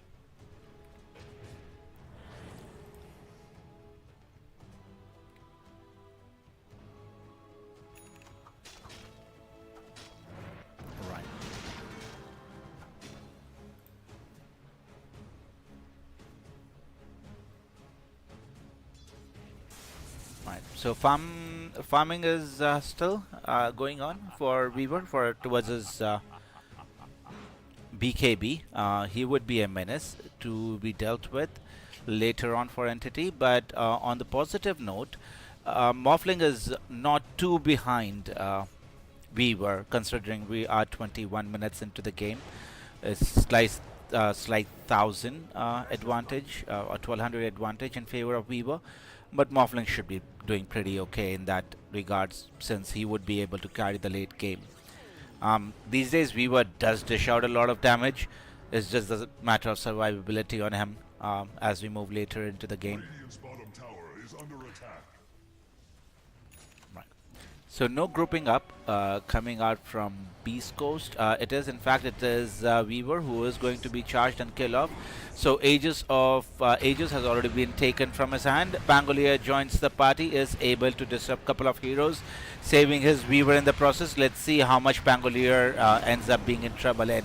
In fact, it is going to be the Shadow Demon who has been jumped by Void Spirit, would be able to successfully assassinate him. And it is all losses for the side of Beast Coast, and they would not be able to get any return kill. In fact, Clockwork, he does end up going down in the hands of Fishman. So really nice movement coming out from Entity, bringing back the net worth advantage down to 2,000. A lot of gold and experience going into the pocket. Look at 0 experience gained by Beast Coast. So yeah, that would hurt them a lot. On the side of Wednesday, I think yeah, the biggest winners are going to be well, in terms of experience, it's definitely going to be Fishmen, getting an extra couple of thousand experience for a disruptor sounds very juicy, right? So no, they're not. They are in fact going for Tormentor, which should be taken, and shard goes in the hands of Clockwork. What that does do? Okay, it's a jetpack which he gets activated. So, right. Entity not so lucky. They did have their Tormentor stolen by Beast Coast before that previous fight took place. Bottom tower hopes for aid. Right. So back to farming. Apparently for both the teams, since no one has ages at nobody of the players have any ages in their favor. So it's going to be a little bit of farm fest now. Majorly, what are the next big items coming up is what would be interesting to see. Weaver does have a BKB completed. We have a Clockwork with Eels. Lumpy on mid Pangolier has Blink Dagger. Echo Saber would be going for Aghanim Scepter as his next choice of item. And other than Shadow Blade on Spirit Breaker and Aghanim Scepter. So Morphling, I think, is going into a Butterfly as his next item. Yep, he's directly going into a Butterfly as his first item after Manta Style. So pretty much even 24 minutes into the game. I think Morphling has already caught up to the Weaver, who had an excellent start, to be honest, at the starting of the game. So this would be interesting which carry comes out on top, though I have very high hopes for Weaver because he needs a couple of extra items. So next item again is going to be Lincoln Sphere, which is a defensive item, and then he would be going for the critical after that. So a long ways away even from completing his Lincolns, but there is a charge onto Pangolier which is successfully completed. Let's see if there is any follow-up. No, there is no follow-up. In fact, they did not have vision onto Clockwork ends up going down, but it is going to be Shadow Demon who falls in the engagement. In the meantime, we see Disruptor is the first hero to fall for Entity, but they have lost their Darkseer. But a buyback coming out from Shadow Demon. I don't think there is any further chase to be had for Beast Coast, since they are already short on one hero. But Shadow Demon did buy back. They don't have vision of the Weaver in this area, so he should be able to do a little bit of damage. Spirit Breaker just able to kind of charge away from the engagement, but his mid laner is not going to be that lucky. In totality of it, buyback on the Shadow Demon, but they are able to get a kill onto the mid White Spirit. So Beast Coast would be very happy with the way this fight progressed in total, because at least they did not lose their life on Weaver or Slardar in that context. Slardar has an Aghanim Scepter completed, so yeah, that's a big ass pull which would be coming out from him. Does have the shot completed as well in his favor. So a couple of nice items on the side of Beast Coast, which is actually making them really tanky in the fight. Another movement onto Disruptor, but he is able to fall in that regard. And it is going to be, the Darkseer who's going to fall. In fact, I think Beast Coast have a really firm control on this match at the moment. White Spirit with 2 Astral Steps would not be feeling himself to be in a lot of danger. But really well played by the side of Beast Coast, who are able to maintain that aggression. And I think the item which has kind of changed this game altogether for them In fact, let's put it aside. Weaver was able to use this time lapse, able to get away from harm's danger, able to regain all of his HP, but it is the Morphling who does not have waveform. No, waveform does come off cooldown, able to kind of walk away from the engagement. Slada could be in a lot of trouble, by the way. He's so damn tanky, and Entity are just not able to dish out enough damage in order to bring down this damn fish. So they did get the tier 2 tower, which they had come for, did not lose any heroes in process. A nice juicy 7,000 net worth advantage in the favor of Beast Coast, who truly look well in their way in order to level out this series 1-1. Right on. So, well, for Entity, their Morphling did not lose his life. It's just Void Spirit, who kind of he's kind of falling, apart now for this hero. But has his Manta style completed, but is dying on regular intervals for Entity. So we'll have to be really careful how they approach the next fight. At least not losing their mid laner right at the start of the engagement.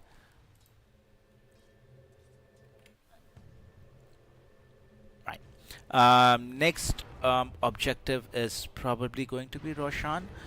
Both the teams are kind of nearby in the area. They did have vision of the Pangolier trying to blow him up. They don't have enough damage in order to blow up the Pangolier. Shadow Demon would end up paying with his life though. But Pangolier, he is able to use his Rolling Thunder. It could be a lot of trouble for the side of Beast Coast, since all their cores are still alive and the heroes on Entity have to retreat in this engagement now. Darkseer could be in a little bit of trouble. Sladar, there are two Sladars. One is our good old Morphling, who is kind of owning this fight at the moment. Weaver has to commit his BKB in order to fight, but Sladar falling a little on HP. There is a charge coming out from the Spirit Breaker as well. Does not have vision on Weaver, but Weaver could be in a little bit of trouble. Is kind of stunned. Lincoln Spear coming in handy, able to use the Shukuchi. And they will have enough damage on the side of Entity. So at the end of it, you really have to commend the two cores on the side of Entity, who were able to bring this fight back. A very up and down fight for both the teams. At one time it looked like Beast Coast could end up with the upper hand, but they did not have enough juice to kill off the Morphling or the Void Spirit. So the two big cores from Entity making the difference in this fight, and Weaver eventually is not able to stand his ground against the big old Morphling.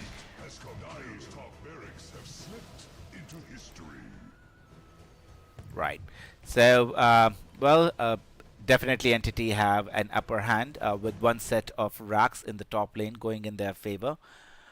They did not have Aegis advantage, and they did it without any, they did not use any buybacks in that engagement for sure. So I think it's just the skills and the execution part of it on the Entity, which was slightly better than Beast Coast, I would say. And just the carry matchup between Pangolier and the Morphling and Weaver making the difference. Shadow Demon has been charged by Spirit Breaker, would eventually end up getting the kill, and in the meantime we see Pangolier going down as well. So things falling apart for Beast Coast after the previous engagement. They are kind of bleeding out the kills for Entity's favor, so getting really difficult in order to maintain the kind of positioning they had earlier in the match. To be honest, they did really well for the initial, say, 15-20 minutes of the game. It's just that in the last 4 minutes, Entity have really come out on top after their Morphling kind of joined the engagement. Does have a Khanda completed along with the Butterfly, so is going to hurt a ton, as we were able to witness in the previous engagement. So clearly, if they really have to bring this Morphling down twice for Beast Coast to stand any chance in this game, there is a tier 2 tower standing in their favor currently in the mid lane, so that would make them breathe a little bit better. They would not be up against mega creeps instantly, but as this game moves on, they are clearly in verge of getting there. Right. Game has resumed. We don't have buyback. We have a buyback on Pangolier, but I don't think he's going to use it for the next 30 seconds since the lane of Rax has already gone down. And I think all that credit has to go to this bottom tier, well, mid tier 2 tower.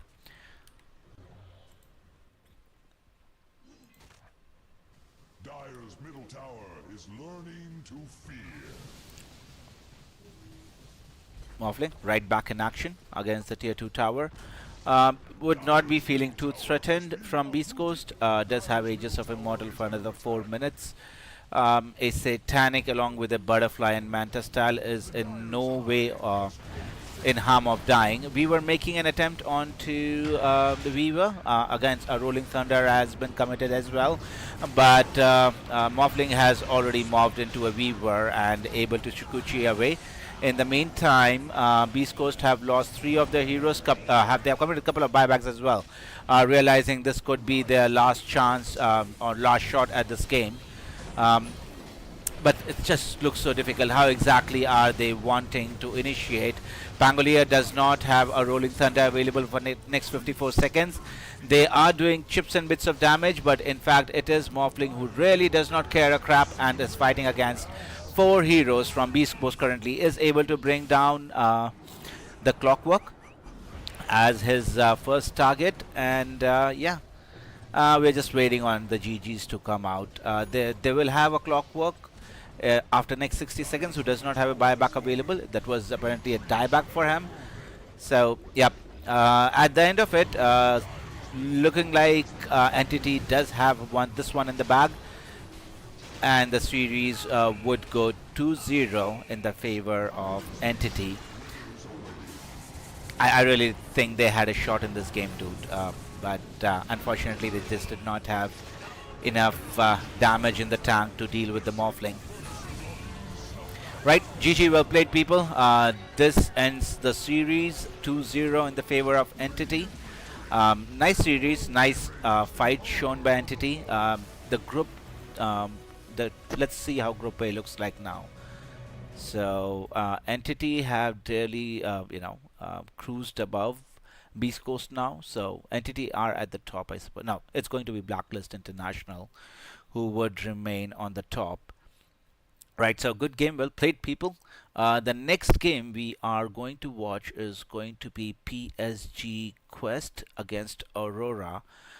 This is going to be again, it is a best of 2 series, and this is a game from Group B. The teams in Group B are Aurora right at the top, Heroic followed by them, PSG, LGD, PSG Quest. These are the 3 teams with position number 1, and then followed by Nouns, Mouse, and Azure Ray. So this is going to be again best of 2 series. This series is going to start in the next, say, 22 to 25 minutes. So yeah, I'll be looking at we'll be starting that series in about that time. So stay tuned in, people.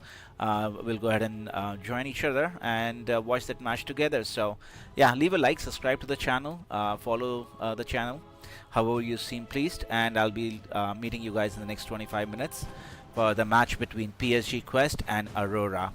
See you guys soon.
tell you didn't wanna leave, 'cause you knew what was best for me.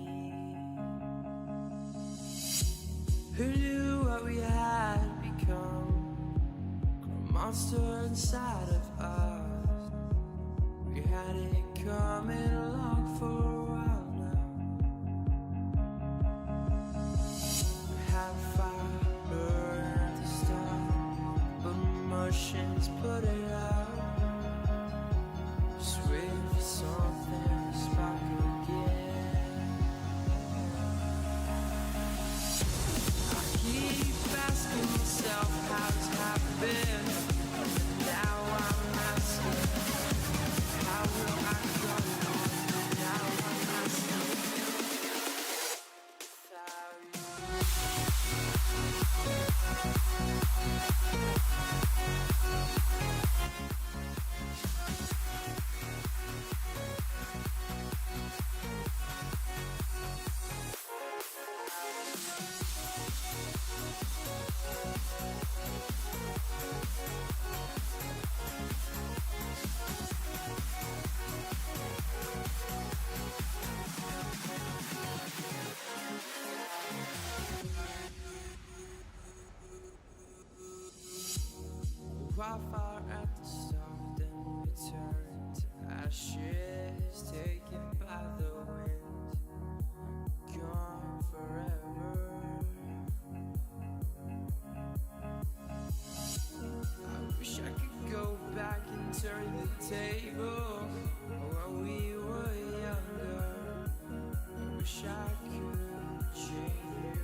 seconds left.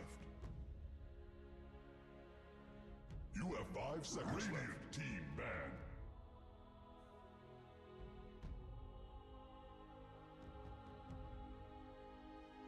Dire team ban. Radiant team ban.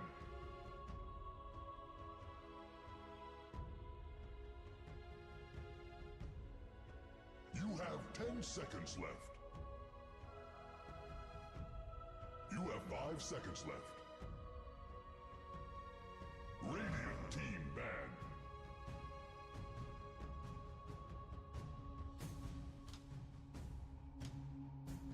You have 10 seconds left. You have 5 seconds left. Team ban.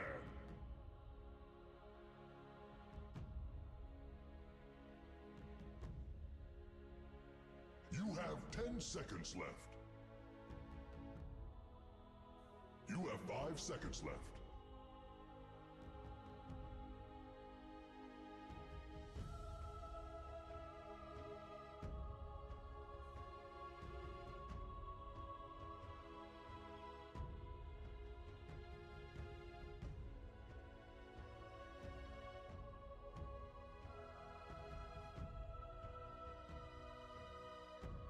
Dire team pick.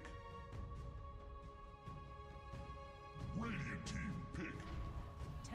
Hello and welcome to game number 1 in a best of 2 series between Aurora and PSG Quest. This is game number 1 in Group B for today, and it would be a really interesting series as the looks of it, because currently as we're looking at the Group B standings, Aurora right at the top with 3-1 score, and PSG Quest are right equal to them with 3-1 as well.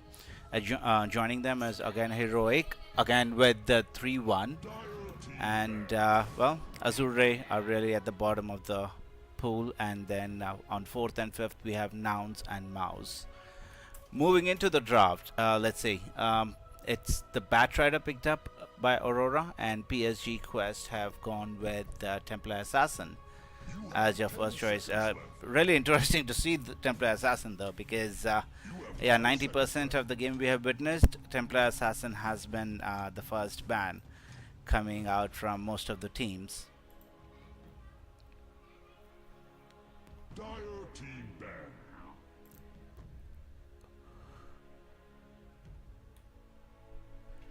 Right. Moving right back into the bans, we have Broodmother, Enigma, Tiny, Pangolier from Aurora, and PSG Quest have gone with Shadow Fiend, Tinker, Gyro, and Darkseer.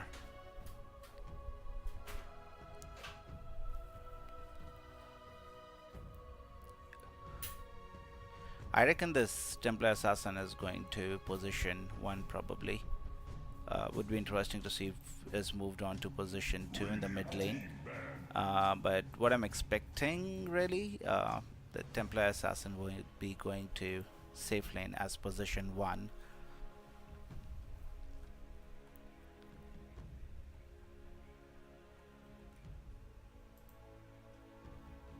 You have 10 seconds left. Right, so Heroes banned out. Chaos Knight was not going to make it through, was he? Right. Which heroes in the middle? Well, Hoodwink is still in the pool. That's very interesting to see. Has been the most banned out hero so far in the tournament, I mean. And right, Ember is still in the pool. Okay, Jakiro is the hero who has been banned out. A new ban, was not trending a lot, but right. So we are in with Sven. So Sven versus TA, I suppose, for the carry matchups.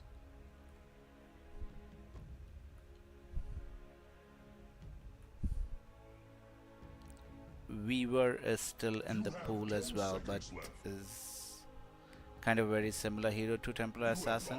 In a context, deals a lot of damage. A nuker basically.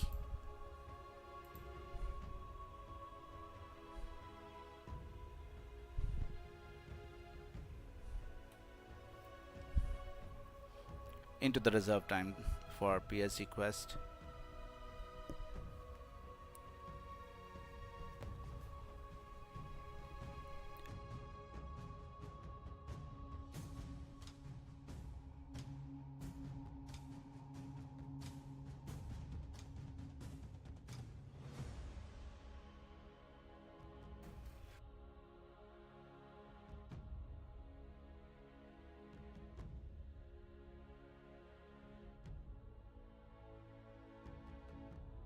Right. Dire team pick. Elder Titan. I guess not a bad pick against Batrider. In case has enough damage ramped up, can really blow up a couple of heroes. You have 10 seconds left. Right. You have 5 seconds left.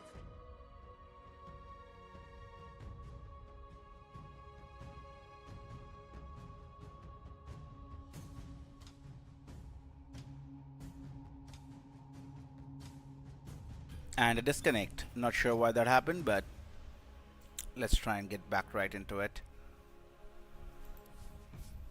Wonderful. Love this disruptor wallpaper though. Look at the fucking biceps that guy was holding. Anyways, Hoodwink, yeah, eventually was snagged by PSG Quest, realizing this hero is just too good to be ignored. At any stage of the game, in fact. So eventually they were able to snag Hoodwink for themselves on PSG Quest. Let's see Aurora are coming up with what idea. Okay. Spirit Breaker is somehow left in the pool, but who would take it? I don't feel it's too bad of a hero for Aurora, but no, it's going to be the Brewmaster for Aurora this game.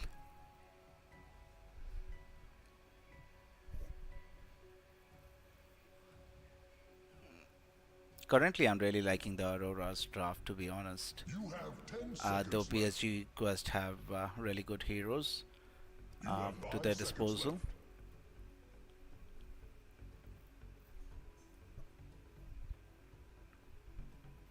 Right, so most probably they are looking for position 5 and a mid laner for Aurora. So I'm pretty sure it's going to be position 5. Disruptor is still in the pool, along with Dire team pick. Dragon Knight. Okay, so that's going to be the mid laner for Aurora. So they've gone with a really tanky kind of a build, tanky kind of a lineup. All these heroes really good on armor. Looking at the Templar Assassin, they say, let's counter armor with armor. 5 seconds left. So that's what the feeling is inside Aurora camp at the moment. And you know, a very nice lockdown in terms of Batrider.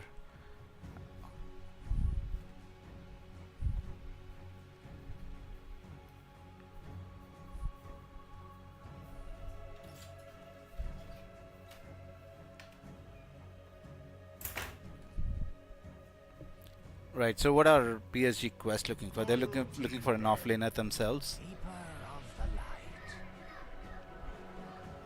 That's a mid laner for PSG Quest.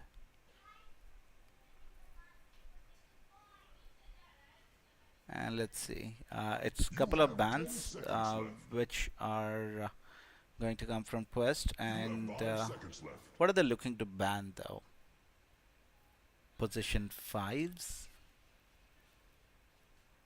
is what I'm guessing. They only have about 13 seconds of reserve time, so it's not going to be that long. Radiant Yep, team Disruptor, as discussed earlier, was still left in the pool. Aurora will be looking to ban out what, position 3s. We have Slardar still left in the pool, which can come in really handy, along with You have 10 seconds left. Not You sure, have dude. 5 seconds left. Radiant team ban. Darkseer, is he banned out? Yeah, Darkseer's. Yeah, that hero is banned out. Pretty happening hero. How about Beastmaster? Is Beast banned? You Beast have is 10 not seconds in left. fact banned. I don't think Timber was a bad You have choice of 5 ban, seconds but left. let's look at if Beastmaster is the hero who would be eventually banned out, or Doom. Is Doom in the pool? Ban pool? Team ban. Doom. Right on, dude. Bang on money there, people. Okay, for PSG Quest, they are banning out what? Position 5s again. Dude, Phoenix. Tusk is in the You pool. have 10 seconds left. Tusk would be right, a very nice addition You have 5 seconds left. to Aurora's draft. But again, it would be just too melee heavy, I guess. Okay, they have banned out the Morphling.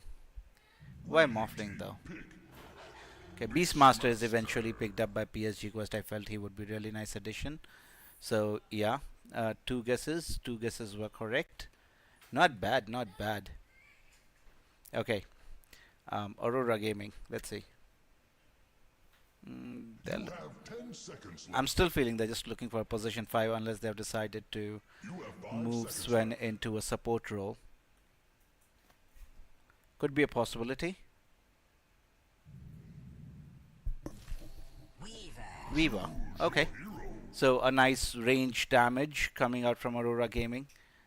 Right, so I really like the draft coming out from Aurora Gaming, but pretty sure Weaver is going to be, no, it's 23 Savage on him, so it's a core Weaver. Oli is on Sven, so it's a support Sven, I suppose. Q is on Bat Rider. Lorenov is on Dragon Knight. And for PSG Quest is TA 2000 on Templar Assassin. Ducalis would be Elder Titan. Omar would be on Hoodwink. Noob would be on Keeper Light. And Malek is going to be playing Beastmaster. You have 10 seconds left. Alright. We should be starting the match in 10 seconds. left. Overall with the draft, I actually like the draft coming out from Aurora Gaming. Really, I'm not a big Templar Assassin fan. I could be definitely wrong. I prefer Weaver over Templar Assassin. So, and Dragon Knight is just too OP. He has gone with the Corrosive Dragon, so a lot of damage, a lot of push. Right, and Sven is support. Okay, so let's see how this twist works for Aurora Gaming, who have switched out their Sven. Was kind of a flex pick, has been moved into support role, and pretty standard lineup for PSG Quest, with Noob in the mid lane and TA 2000 playing Templar Assassin on the safe lane.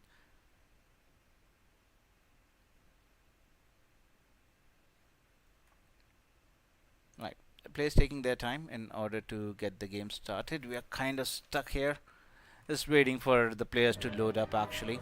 Eventually, wonderful.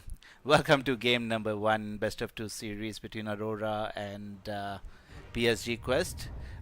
We did have a detailed look at the draft, and yeah, in my opinion, it's going to be Aurora taking this game home for their team. And let's see if PSG Quest are able to put up a fight. Are you ready? Right, smoke from both the teams running towards their mid lanes, just running towards the river rather, just to set up some vision around the area.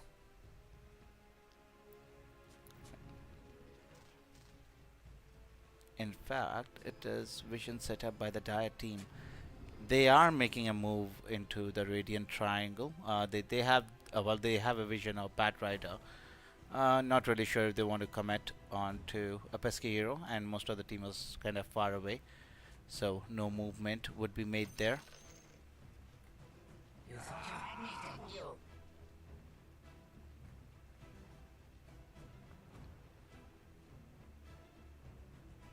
30 seconds to battle. Right. Not exactly sure if we are going to be witnessing first blood pre 0 minutes. Both teams are kind of standing in the area, and it would be an equal distribution of bounty rooms. So, yeah, looks pretty peaceful as of now. Let's see if PSG Quest actually decide to make a move. Nope. Pretty much 0. So no first blood, no action being taken. Kind of a peaceful agreement between the two teams, getting 2 runes each, peacefully heading towards their lane. So as far as the laning phase is concerned, it's going to be Room Master and Bat Rider on the bot lane, and for the Dire team it's going to be Templar Assassin and the Elder Titan. In mid lane we are going to see Dragon Knight going up against Keeper of the Light, and in the bot lane it's Support Sven with the Carry Weaver going against Beastmaster and Hoodwink.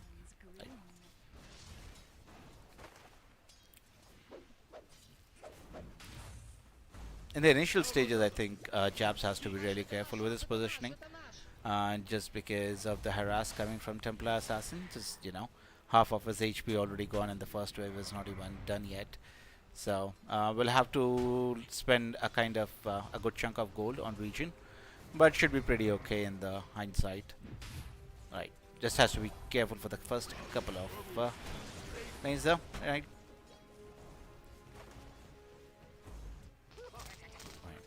A maid being made on the Weaver, clearly out of position, was, I think, trying to Sakuchi aggressively and eventually giving away first blood in the favor of Beastmaster. So something they would not have wanted to happen, but eventually did. So Carry Weaver going down, and the winner of it is definitely PSG Quest on the Beastmaster.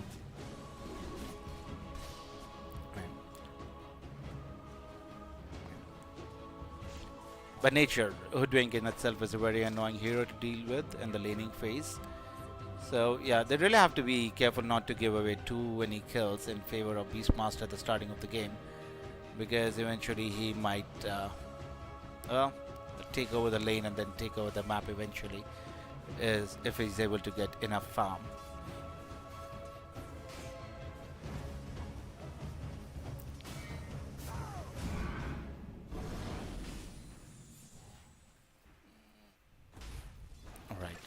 In fact, we are going to see Ender Titan going down.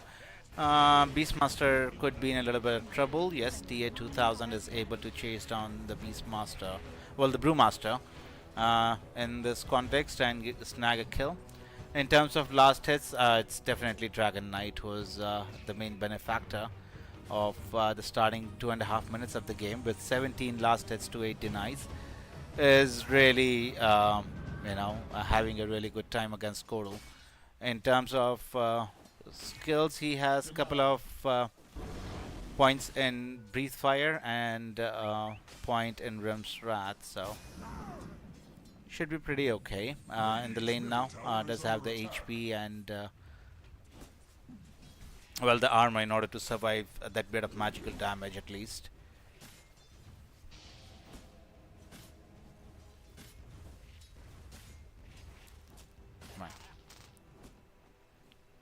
Not too much of action happening other than we were going down. In fact, we might see TA 2000 in a little bit of trouble.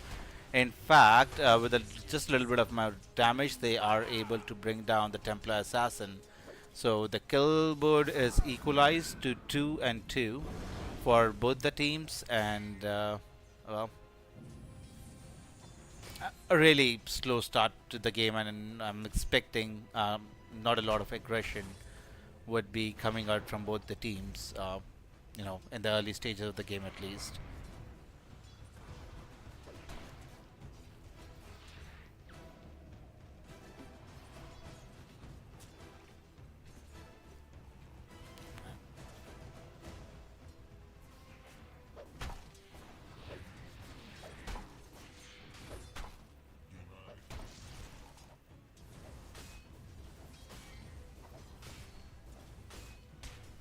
The distance between Dragon Knight and Kodal is really something. which is astonishing. Dragon Knight with 25 last hits and 14 denies, and Keeper of the Light with 14 last hits and 0 denies. So making a big difference in the mid lane there. That could be really handful for Quest, because yeah, a couple of items, big items on Kotal would be required in order to bring down the Dragon Knight. They will have break from Hoodwink after she reaches level 6, but that just looks too far away, and Dragon Knight would have done a lot of damage in the meantime to the towers and, well, the economy itself for PSG Quest.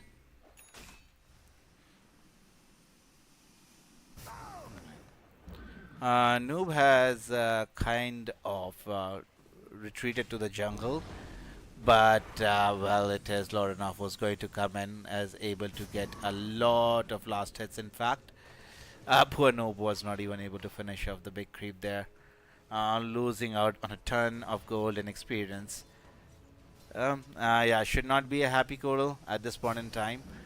It is going to be Lorinov who is going to be smiling at this current standing currently. So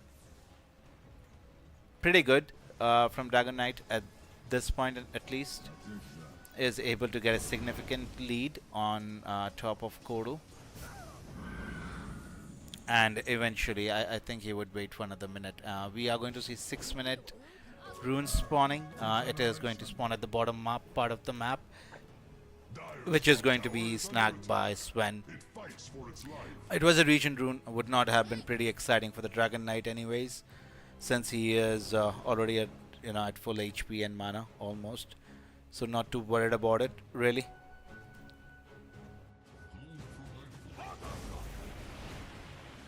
In fact, Templar Assassin does not want to have any further engagement with the couple of heroes on top of her, so just decides to TP away to Tier 1 tower, get back on hitting on creep. Still quite half level away from level 6, so still would not be feeling too comfortable going out in the lane. Couple of stacks from the Dire team, just prepping for the Templar Assassin, I suppose. Right. 7-minute Wisdom rune goes in the favor of Hoodwink. Sven could be in a little bit of trouble. A nice bushwhack connecting onto the Sven, and would end up eventually giving his life away for that attempt. But I think Viewer is going to be really happy with what has happened. Yeah, getting a couple of creeps hit in. In terms of net worth, as we're looking at, Dragon Knight, happily at the top of the net worth chart there, closely followed by Beastmaster though. Now he could be a handful. And Templar Assassin doing good for herself in the top lane. Right, it's basically, pretty much equal in terms of all the cores. Just the Beastmaster a little bit at the bottom of the table, but as soon as he gets his Radiance, would be able to come out aggressively. It's just a matter of farming the Radiance on the Brewmaster before getting anything done on the map. Let's see what his progression is currently. Yeah, has about 1300 gold. Talisman of Evasion is ready for him to buy in case he wants to commit. Otherwise, he can just keep farming. Sven is only is going to be another recipient of a gang, but able to successfully TP away. So no harm done here on any of the heroes. Dire's top tower is feeling its mortality.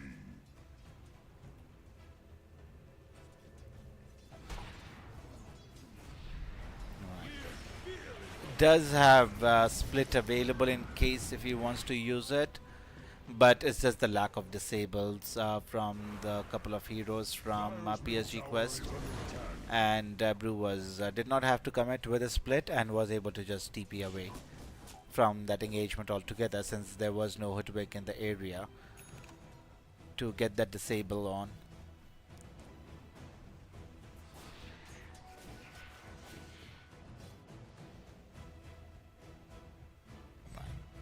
So in terms of itemization, we are looking at nothing too significant, to be honest, at the moment. Beastmaster just going for his Aghanim Scepter. What is our dear old Dragon Knight going with, would be the question. He's just going for a Blink Dagger as his first choice of item. Level 7 on the Weaver should not be an easy target to bring down by any means. Dust being committed by Malik, but they really don't have enough damage in order to kill off the Weaver as of now. Does have Road ready in case if he wants to commit onto the Weaver, but sensing he might be in a little bit of trouble, just walks away into his jungle. And let's see, there might be an attempt on the Dragon Knight. There is only kind of scouting the area for Lorinov, but a smoke being committed now. I think Dragon Knight has his blink completed. Is that the case? Yes, he has his blink completed. We have a smoke coming out from PSG Quest themselves, and it might be our dear old Beastmaster who could be in a heart of pain. Follow-up stun coming out from Sven, so just nice bit of chain disables, and they are able to bring down the highest net worth. Well, not the highest anymore on the team, but it's the Dragon Knight and Weaver now who are really having a gaga time out of this laning stage. 10 minutes into the game, the net worth is pretty much even for both the teams currently.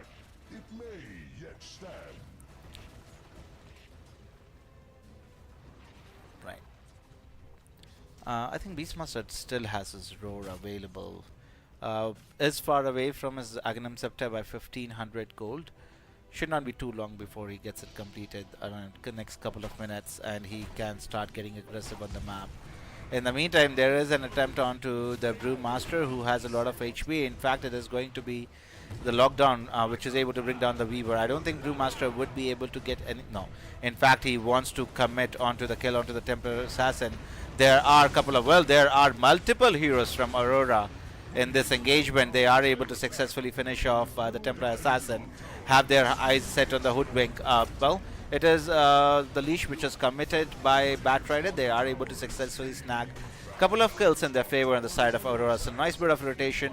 They did lose their Weaver, however, they have definitely come out on top in this top lane.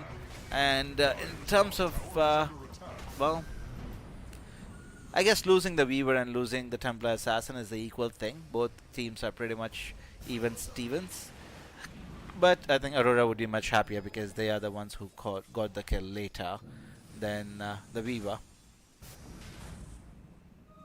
Just what I've been waiting for. The Dire have relinquished their top tower.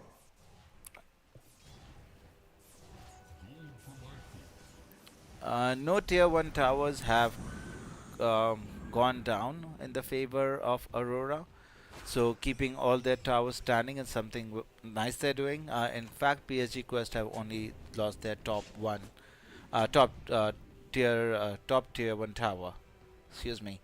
Right on. So 12 minutes into the game, a slight 2000 net worth advantage in favor of Aurora. I think Dragon Knight would be wanting to complete his BKB before moving on into the engagements or kind of committing towards any fight. Dragon Knight has still not taken the mid tier 1 towers. That speaks a volume about PSG Quest kind of maintaining their tower in their advantage, because generally with Dragon Knight we see that tower generally goes down at what, the 5-7 minute mark. But PSG Quest have done a really good job keeping that tower alive for themselves. Right, so we are going through a peaceful times, always nice to see. Right, an attempt, there are 4 heroes in the vicinity from PSG Quest. There is Weaver in the area who might end up paying with his life if he steps too far ahead. Hoodwink not able to get a successful connection now, was able to get a connection onto the Weaver, but rest of the team was too far away. I really did not think that Bushwhack would actually make a connection onto the Weaver, but PSG Quest have smoked. In fact, they are heading towards Radiant Jungle. Sven is in the vicinity. I think Dragon Knight can pretty much there's a Weaver accompanying his as well. So it's a 4-man rotation from PSG Quest. I think Sven is going to definitely fall here. Yep. Sven would be the no, then they don't even have enough damage to kill off the Sven and able to successfully TP away. Weaver has made him his way into the jungle. Would be pretty happy farming there. In the meantime, rest of Aurora heroes have just kind of avoided the gank. They will only lose their tier 1 tower for that heavy rotation from Quest. So space created for Aurora, I would say. And majorly if we are looking at space created for our dear old Dragon Knight.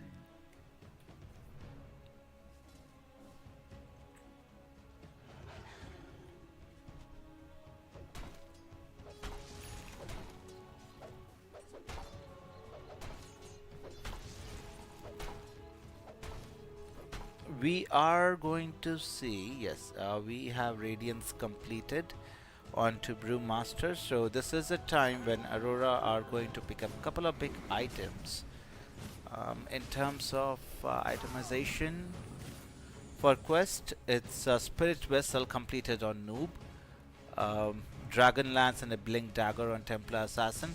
I consider both of these farming items, not committed for any damage. Just wants to be very, kind of mobile on the map. Get as many creeps kill as possible. We have Jabs with Radiance and Urn of Shadows. And we were with a Maelstrom and Falcon Blade. So these are pretty much the big items so far. BKB almost completed onto Lorinov on the Dragon Knight. How far is he from his BKB? Yep, he has his BKB completed in what, 14 gold. So I think Aurora can really smoke up and make an aggressive move on the map now. With the list of items we discussed being completed onto them. And PSG quests are kind of, in an area where they don't want to commit to a fight currently. They want farm on the Templar Assassin, probably a little bit of more farm on the Beastmaster.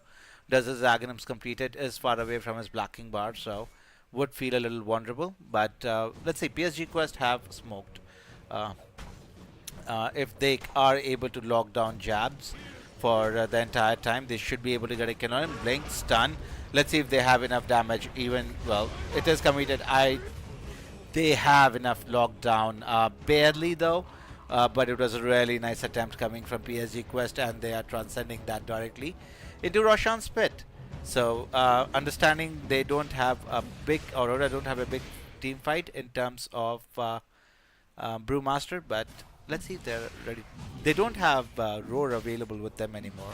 So that's a big ultimate. They don't have Elder Titan's ultimate as well, which is Splitter. So a couple of big ultimates down. Let's see if Aurora are able to kind of make away. Bugs being committed, have lashed onto the Dragon Knight. No, have lashed onto actually just Mr. Roshan. So it is still, it is in fact 5 versus 5 now. Jabs is almost near the Roshan pit for Aurora. PSG coach have to be really careful how they commit to this fight now. Roshan is only at about what, 15% HP, 15 to 20% HP. Yeah. Really interesting to see who makes the first move though. No, Dragon Knight does not want to commit. There is Kodal who's kind of throwing out long range nukes for a little bit of vision, and it is an attempt onto the Weaver now, who dies instantly.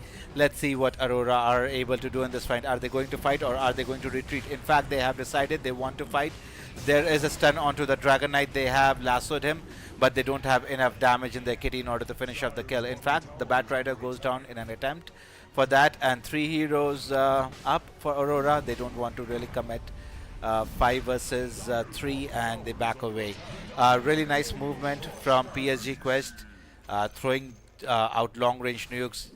Just having that Weaver caught out of position in the Roshan's pit make it a big difference. I don't think he should have showed his face before any of his team members. He has a lot of tanky team members, so yeah, they don't have the split available. Aegis of Immortal in the hands of Beastmaster.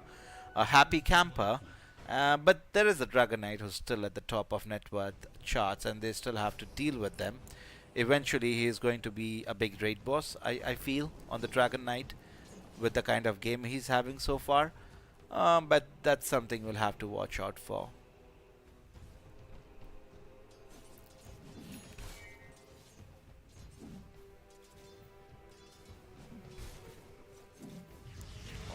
an attempt made onto the support Sven. Omar has well, his Rod of Atos completed, so any heroes caught out of position on the side of Aurora can end up paying with their dear life, since the lockdown and the damage coming out of Hoodwink is something which cannot be underestimated at any point in the game. Radiant's middle tower is losing its foundation. Right, a roar being committed onto Dragon Knight. I think with the Earth Splitter they should have enough damage. There was the BKB committed by the Dragon Knight, but the damage coming through was not enough to save his life. Jabs does not have split available in order to escape, so two core heroes going on the side of Aurora and PSG Quest right on top of this game now. They have a 3000 net worth advantage, and it's going to be really interesting to see how Aurora kind of fight back in this match. Lincoln Spear is the next choice of item for Weaver before he moves into any other item.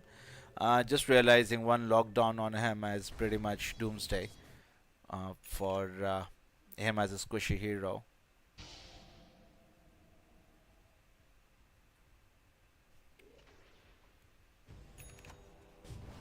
The net worth advantage has increased to 5000 in favor of PSG Quest, with just a little bit of objectives they were able to take on the map.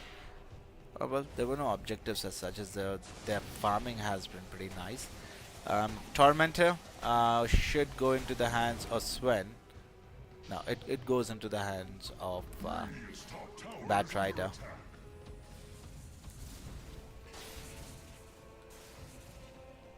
A smoke coming out from Aurora, a 4-man smoke. Weaver is in the vicinity as well. A smoke coming out from PSG Quest as well. They are approaching the high ground, so you have to be really careful. The man going to break the smoke is going to be Ducalis, so both teams know where exactly the other team is positioned.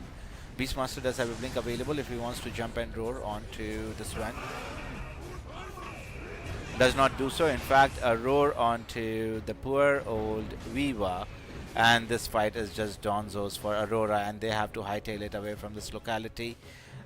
Age is still in the hands of Beastmaster, so yeah, I mean, any commitment onto this hero would have been really futile.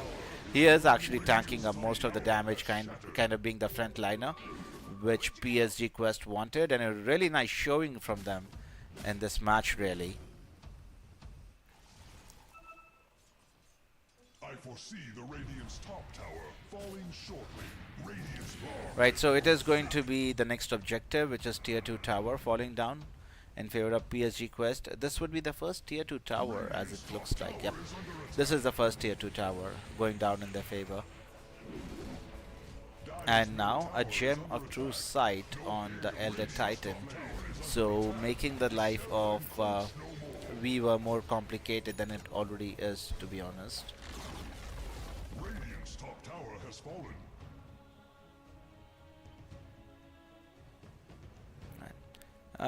So the story for Aurora at the moment is kind of hide and farm. Really, they are not in a position to take a team fight for sure. Meanwhile, a little bit of damage coming from the Beastmaster on the Swan, so it's just basically tease damage, nothing too significant.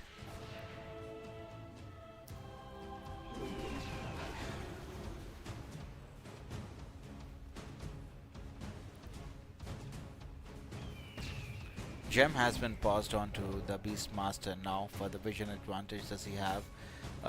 In terms of items, okay, no significant well, a lot of significant items. We have Desolator completed on Templar Assassin,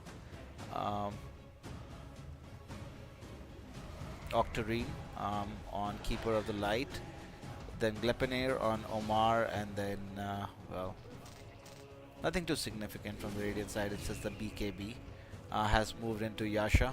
Most probably it's going to be Sanjan Yasha, or is he going for a Manta on the Dragon Knight? In fact, he's going for SNY as his choice of item on the Dragon Knight. What is Brew going for? Has not had well, I expected him to have more impact than he has done in this game. Most probably would be going into Shiva's God as his next choice of item, or has He does have enough gold to complete his vessel as well, in case if he wants to go that route, but totally depends. But the Brewmaster has really fallen off this game. I expected more impact from Brewmaster if Aurora had to stand a chance, and with Radiance completed. It's just that lack of kills, they were not able to finish off couple of kills in couple of engagements, which led to their cores kind of falling off heavily in the game. 9,000 net worth advantage 25 minutes into the game in favor of PSG Quest.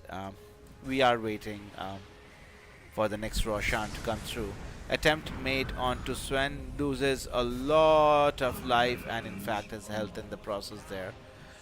Just the amount of magic damage coming out of Noob with the assistance of Ducalis is just too much for Sven to handle, and that much armor is just not enough, I suppose. Really has support Sven has not been a thing, dude. Yeah, it just did not do enough in the laning phase, has not done enough in the mid part of the game. So that move actually making from him safe lane to a support really did not work out for them as they would have expected.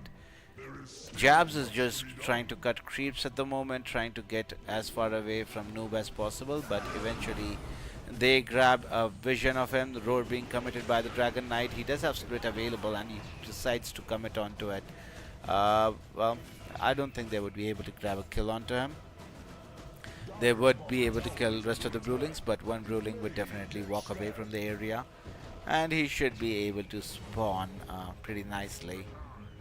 Earthbonder giving a chase to Kodal, but yeah, Noobs should be pretty okay in the area there. Jab's just going to go ahead and TP back to the base to regen all of his HP and mana.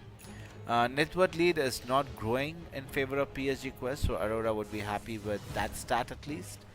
But in reality, they really have to be, they have to contest the Roshan, because this time around Roshan would be going into the hands of Templar Assassin pretty much, and with the Desolator and a Blink Dagger already completed with Lincoln Spear, going for a Daedalus next. So BKBs for weak, Templar Assassin says, and with this much heavy amounts of damage, it would be very difficult for Aurora's lineup to kind of survive that assault.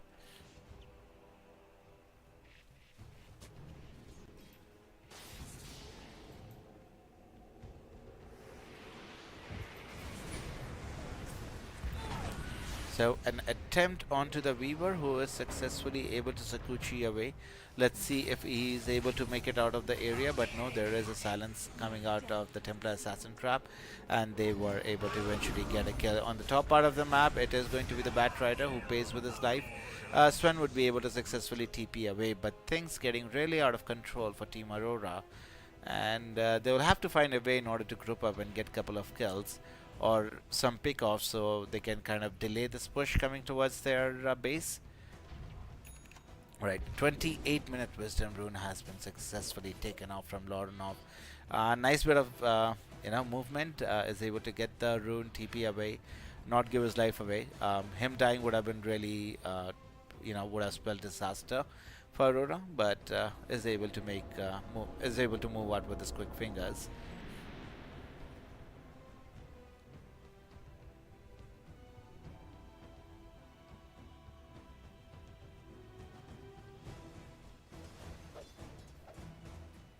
Right.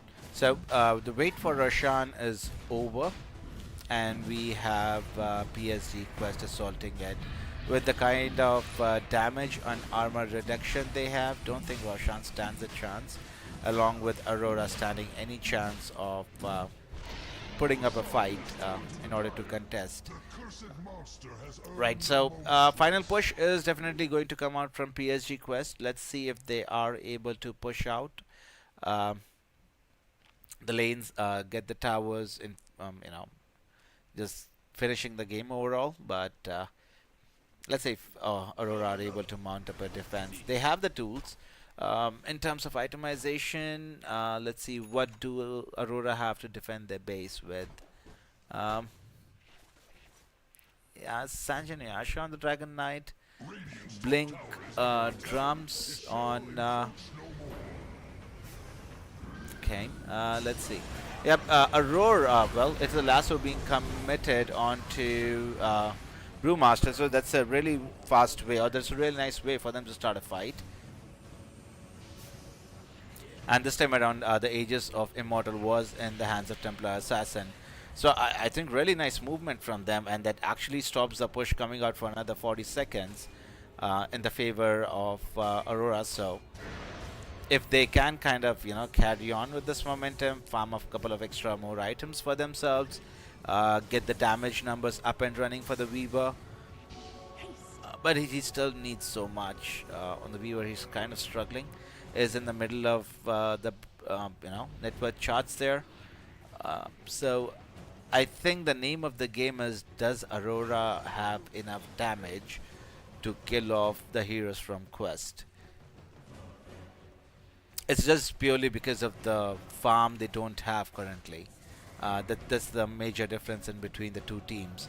If you're looking at Templar Assassin, who's at 21,000 net worth, compared to a Weaver at 15,000. Yeah, the major difference I think is between the Beastmaster and the Brewmaster. Right. Roar being committed onto Weaver, but he is able to Shukuchi and time lapse away, but I don't think he's still out of the woods though. They have him dusted, and there is enough damage coming out from PSG Quest to push this Weaver in a deeper hole than what he already is he's in.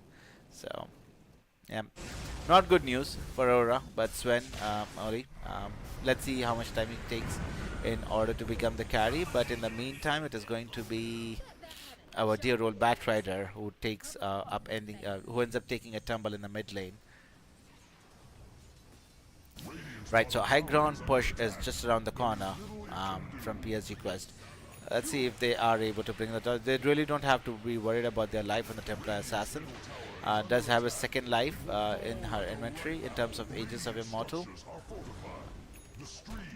A glyph being committed now. They would not have a glyph for this tower, but will have a glyph available for their racks in case if they decide to use so. An initiation coming out from Templar Assassin. In fact, it is going to be Brewmaster, who would have been in a little bit of trouble, taking a lot of damage, has eventually has to use his split. Now let's see how they are able to get done with the split though. But no, the blast coming out of Coral are too much for the splits to handle. Does only have 2 spawns available now. Has to be careful how he places them, because Templar Assassin would be really able to blow up these minions pretty easily. 903 crits onto the creeps. That's big shit. Blinking in, roaring onto the Dragon Knight. Don't think they have enough damage for the Dragon Knight though. Since he is a Dragon Knight, did commit his BKB earlier. A lasso being committed onto the Elder Titan, whom they are able to bring down successfully. So nice bit of defense coming out from Aurora. They are able to defend their racks at least. Only lost their tier 2. They only lost their tier 2. Well, a tier 3 tower in the process. View.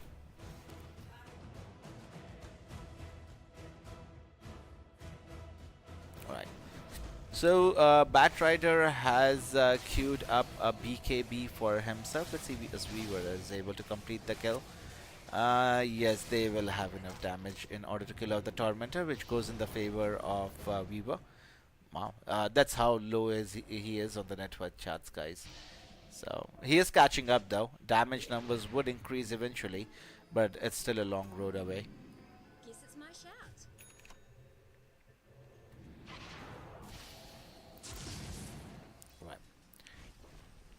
So a 15,000 net worth advantage. Still Aegis of Immortal, and it's just expired. So no Aegis of Immortal in the hands of Templar Assassin. We'll have to work with 1 life. Shield Rune goes to Cordal though.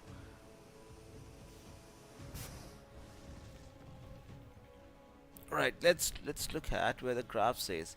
Right, so Quest has an 86% chance of winning this game in comparison to Aurora. 14%, they are down 14,000 net worth. So It's pretty obvious what Dota thinks is going to win the game. Smoke coming out from PSG Quest. There is Sven and Weaver in the top area of the map. Let's see if they're able to grab their hands onto them. Scan does not successfully connect though from Aurora. So they know there is a movement made by PSG Quest. They're just wondering where the movement is going to be at. In fact, we are going to witness the 35-minute Wisdom Rune. Quest wanted to see if there is any hero. In fact, there is a Dragon Knight. He senses there are a couple of heroes from the side of PSG Quest in the area. Is quickly able to kind of blink away from the engagement there, not losing too much life. In the meantime, it's going to be no, it's not. It's not going to be anyone who loses their life from Aurora. So one Wisdom Rune goes in the favor of Templar Assassin, and the other one goes in the favor of Beastmaster. So Aurora still battling it out against PSG Quest, who are definitely in the lead here. And Sven is no, Sven is dead. Yeah, there is no way the Sven could have lived. How many Deso charges do we have on Templar Assassin? We have 6 Deso charges. That's not bad at all. It's going to be Arcane Blink as the next choice of item for Templar Assassin. Pretty standard stuff. Again, BKBs for weak. So, we have a BKB completed on the Weaver. Let's see how much difference that is going to make in the fights for this bug, who is quietly getting there. He's 20,000 net worth now, with a BKB completed and a Gluppinaire. Next choice of item is going to be what? Hurricane Pike for the Weaver. So I'm just still worried about the damage. How are they dishing out the damage if not being done by the Weaver? Otherwise, it's purely magical damage they have to work with, and just missing the last bits and pieces of the damage they require in order to get back into this game. I seriously think Aurora have the lineup in order to defend this game and take it all the way home, but would really depend how if PSG Quest played right, they should technically win this game. But Aurora, if they are able to come up with a surprise, that would be really nice to see.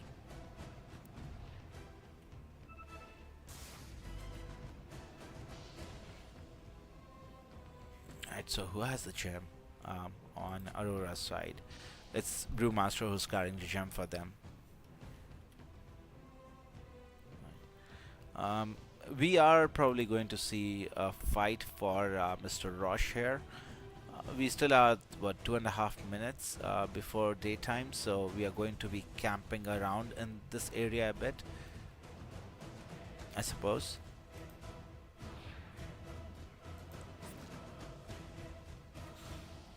Right. Kodal is going to show himself. Dragon Knight has already committed. In fact, they're trying to get a stun onto the Hoodwink, who is able to scurry away within the trees there. And yeah, a little bit of skills being committed by Aurora. I'm not exactly sure how comfortable they are going to be after, say, about the Dragon Knight Elder form ends. And I think they are just going to hightail it back, or they are going to make a big rotation. Could be the two moves which they could make, because at the moment with this stalemate, I don't think PSG Quest would be feeling too bad regarding the same, since they don't have any cooldowns to worry about, and Dragon Knight is the only hero who could be kind of suffering in case if he's not able to. The Dragon form is ending there. PSG Quest senses the opportunity. They have made a move onto the Weaver, who quickly dies. In fact, it is BKB committed by the Beastmaster as well, and Aurora ends up losing their Sven as well in the process. So 2 good kills coming out from PSG Quest. The good thing they're doing is they're just targeting the Weaver and finishing him off right at the starting of engagement. So there is no fight to be had from the side of Aurora, since they do lack a lot of physical damage in their arsenal. And Aegis of Immortal does go in the hand of Templar Assassin. Third time around, third time is the charm. Let's see if they are able to finish out this game swiftly. without any hiccups for sure.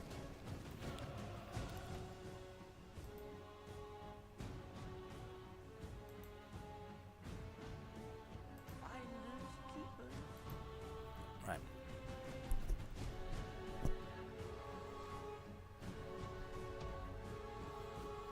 Right, where did the ages go though? Oh, now it shows. Perfect. Arcane Blink completed on Templar Assassin does have monkey kill bars sitting empty in the inventory, in the backpack rather. So, okay, so all the heroes are available for Aurora to be used in the defense. Dragon Knight is level 23, does have Hurricane Pike completed. SNY is going for the Daedalus as his next choice of item. Right, it would be difficult for Weaver if he gets caught out. Hex being committed, a lot of damage being done. They don't. Oh, he did not have time lapse available for another 16 seconds. Yep. So difficult for Aurora, dude. Weaver just wanted to push out a little bit of lanes, kind of cut creeps, not trying for the push not to come to his base, but eventually ends up losing his life in the process. And now this is an open invitation for PSG Quest to raid the base for their favor. One set of racks is already down. Well, at least the range rack is down. Melee barracks would be following shortly. Glimpse being committed. 48 seconds without the Weaver for Aurora. So, yeah, I don't think there is any defense to be had for Aurora at the moment. There was a commitment by Beastmaster, who was able to bring down well, a couple of heroes from the side of Aurora. Dragon Knight's trying to stand his ground as much as he can, but eventually his BKB is going to run out. Templar Assassin doing jack ton of damage onto this heroes, and eventually able to bring down the Swan with a dieback, and a GG eventually called. Well, the game number 1 goes in favor of PSG Quest. A nice showing from them. Aurora, I think, showed some signs of life, but support Sven, I guess he's not a thing. It's just really difficult to make this hero work in the mid stages of the game. Becomes a liability, and the Core Weaver did not work out well for them as well. I really thought the Core Weaver would have been able to do more than what he did. And well, in totality, as we're looking at it, game number 1 goes in the favor of Quest. So a nice game. We will be watching game number 2 next. So stay tuned in, people. Do leave a like, subscribe to the channel. It was fun watching game of Dota, and we'll be back for game number 2. So stay tuned in, leave a like, subscribe to the channel, and I'll be seeing you guys for game number 2. See you, people.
Can you see the stars align? A night like this can never rewind. Can you hear the wolf cry out to the light? A night like this and never shine so bright.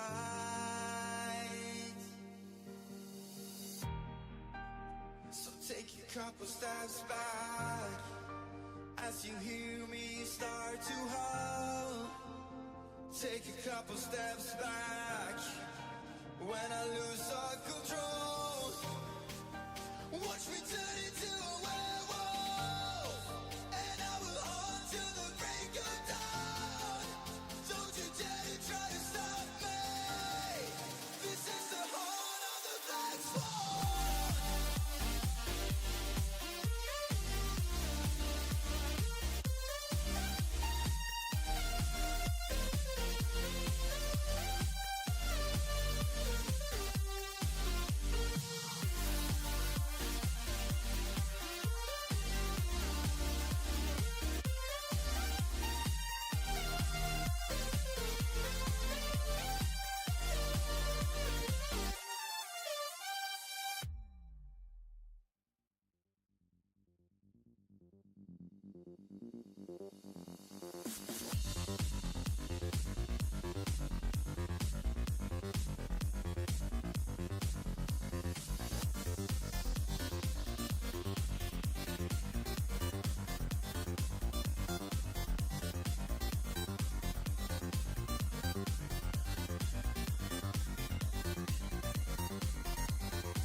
So take a couple steps back as you hear me start to hum. Take a couple steps back when I lose all control. Watch me turn into a werewolf, and I will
have 5 seconds left. Dire team banned.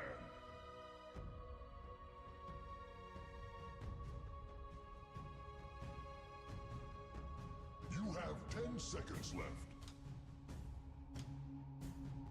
You have 5 seconds left.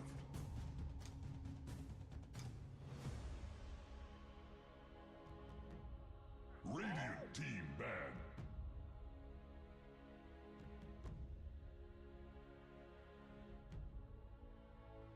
You have 10 seconds left. Hello and welcome to game number 2 in a best of 2 series in between Aurora and PSG Quest. We did witness PSG Quest taking game number 1 comprehensively against Aurora Gaming. Let's see how Aurora Gaming are able to respond in game number 2. Right on. So moving right into the draft, people. The bans we have so far by Aurora are going to be Broodmother and Templar Assassin. Apparently they realized letting this hero off in the pool is not something they would want to do. Again, apparently. Right, and Hoodwink as well. So 2 most banned out heroes are again banned. And they have gone with Elder Titan as their first choice of hero. For PSG Quest, the bans are pretty normal, I would say. We have Shadow Fiend banned, we have Clockwork, Tiny, and Gyrocopter. You have 5 seconds left.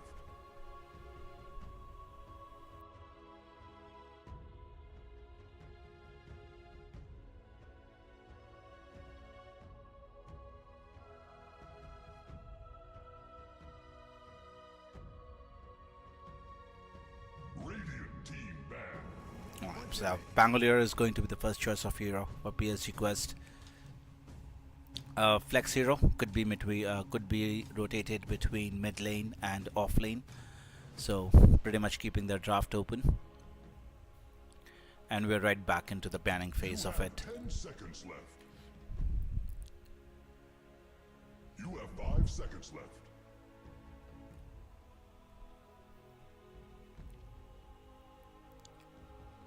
And we are going to witness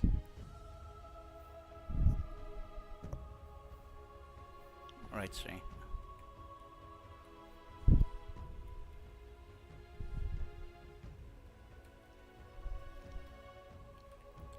Darkseer and Spirit Breaker are still in the pool.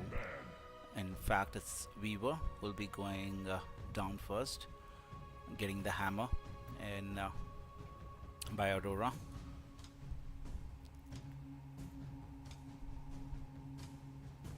Ember is one of the most contested heroes in the drafting phases. That's still out in the pool.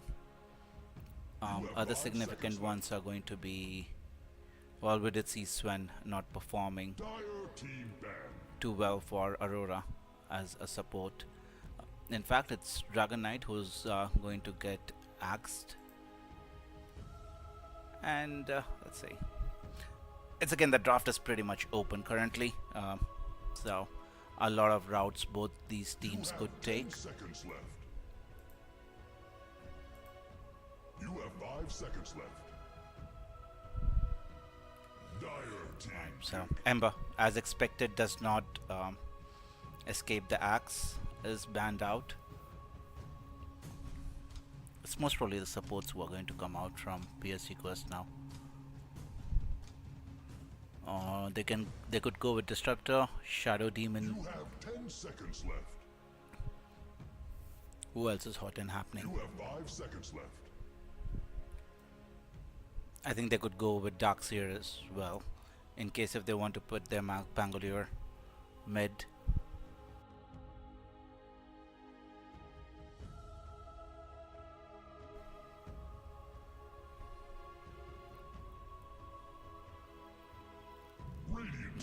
Let's see. Snapfire. Okay. That's one contested hero as well.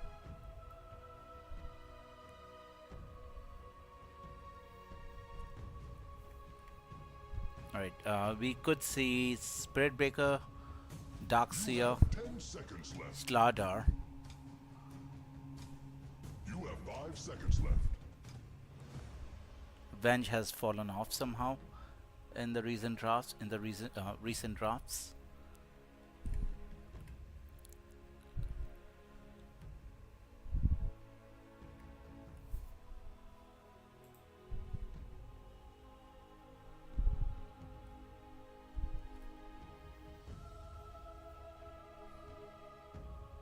Radiant team picked. Storm Spirit.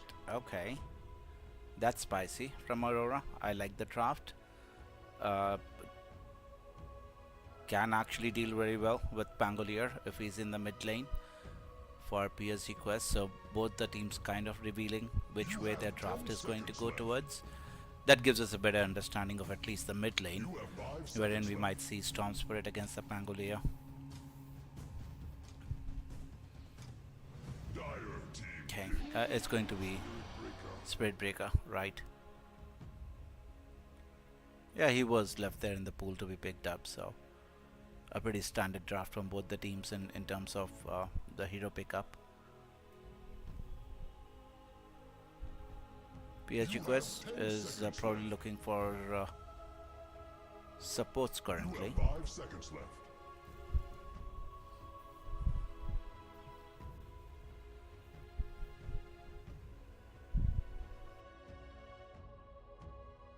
Dire team. Right, it's going to be Puck. Right. So Pangolier goes to 3 and Puck goes to 2. So they're pretty much looking for an off laner now. Brewmaster is in the pool, You have 10 along with seconds. Beastmaster is available for pickup as well. So I'm thinking of these two heroes, which are pretty apparent at the moment. Sand King is, well, he hasn't picked up here and there, but we don't see much of him anyways. Radiant team picked. Yeah, it's going to, oh, Enigma made it through the pool. Right, so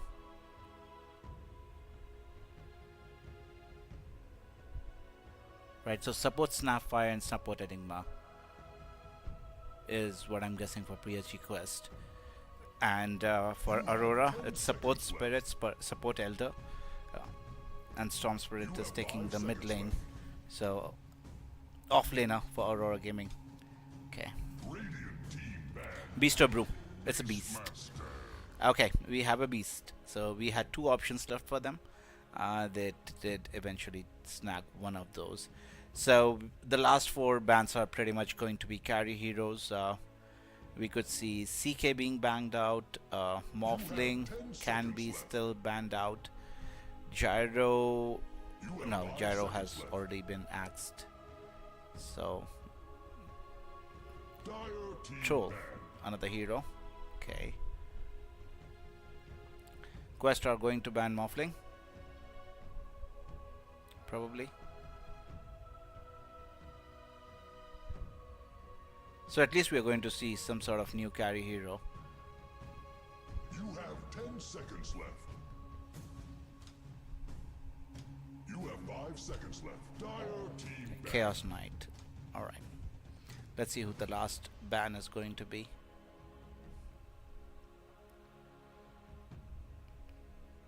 Morphling is in the pool, guys. Ban him. Okay, Morphling is banned. Which other carry hero is left in the pool now? Who could be good against Aurora's lineup? I don't know. Could we see an anti-mage game here? Drow Ranger could be a good pickup for Aurora Gaming 10 seconds left. if they are wanting to go that route. You have 5 seconds left.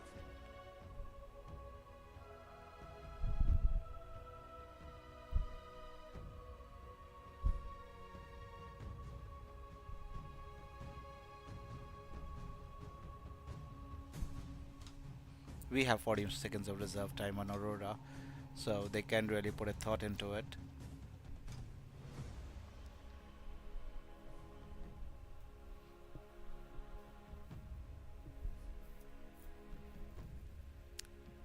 Okay, we have Phantom Assassin still left in the pool. I can think of Anti-Mage as a good hero here. Phantom Assassin is the one hero banned out. Clinks. Alright, so carry hero is going to be Clinks for Aurora. And a CPSG. It's an instant pick and a wind ranger. Really, literally forgot about that hero. So, let's see. I think both the drafts are equally good, dude. Any of these two teams can come out on top. Really depends upon the laning phase, to be honest. How much 23 Savage is able to kind of give farm away to Enigma and Omar in specific if he moves towards the the top lane.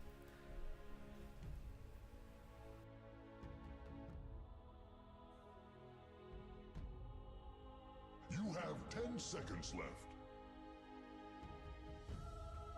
You have 5 seconds left.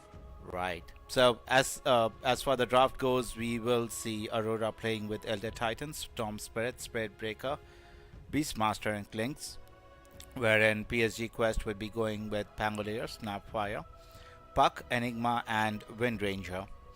An excellent draft by both the teams, I suppose. Both have an equal draft, I would say. It would totally depend upon the laning phase, how the match goes, and who comes out of the top in the mid lane. I think Aurora have the lineup in terms of the picks. They have Spirit Breaker, Beastmaster, who could be really handy heroes with the gank and damage coming in from Clinks. Can be something useful. So eventually we are looking at what Lincoln Spears on TA 2000, Puck, and Pangolier as well at after a certain point. Would be really interesting to see how this match goes, though. I think Aurora should be able to level out the series 1-1. But the rest is to be watched, people. So we are starting game number 2 in this best of 2 series. Just as a reminder, PSG Quest are leading the series 1-0. And it is completely up to Aurora if they can level out the series, or if PSG Quest take the series 2-0. Right. So smoke coming out directly in the mid lane, just for the vision setup, I suppose. How much vision they are able to set up before the 0-minute mark.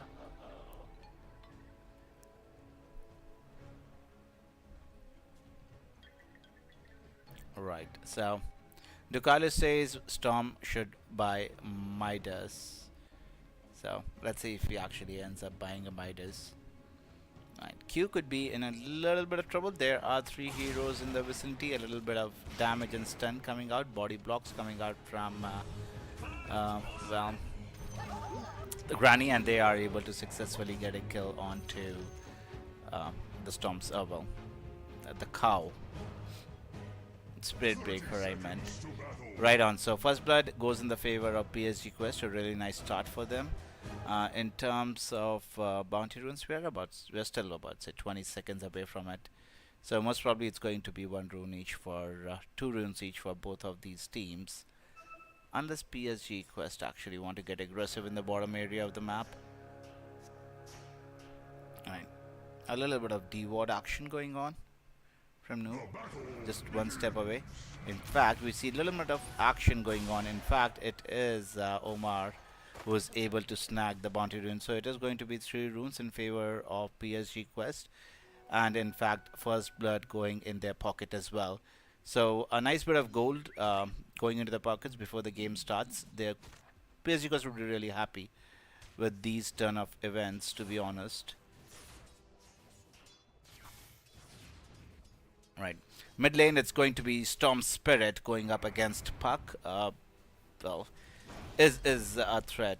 Both of these heroes have a threat of killing the opposition heroes. So would be really interesting to see. And Clinks does have a little bit of difficulty in the starting period of the game, wherein is susceptible of getting gagged. In fact, it is Omar who's taking a lot of damage alongside Malik, wherein Ollie with his Elder Titan is able to do a lot of the damage on 2 of these heroes. Right. So in terms of laning, all of these heroes should be doing pretty okay. In fact, there is a pull coming out from Spread Breaker is able to get the creeps behind his tier 1 tower away from the range of PSG Quest. And Oli trying to be as annoying as possible in the bottom area of the map. A pull coming out from Omar is able to bring the equilibrium in their favor a little bit. But I don't think 23 would mind that a lot.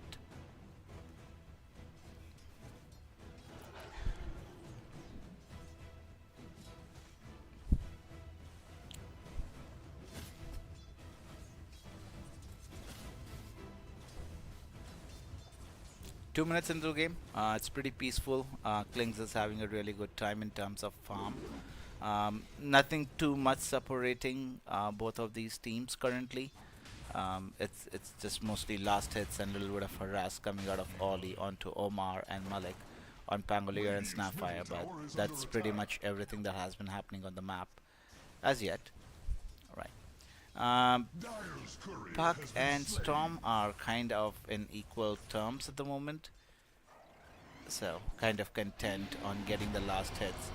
A little bit of harass coming out from Spirit Breaker onto Enigma. Nothing. I don't think he's too worried about that. Bit of damage coming through though.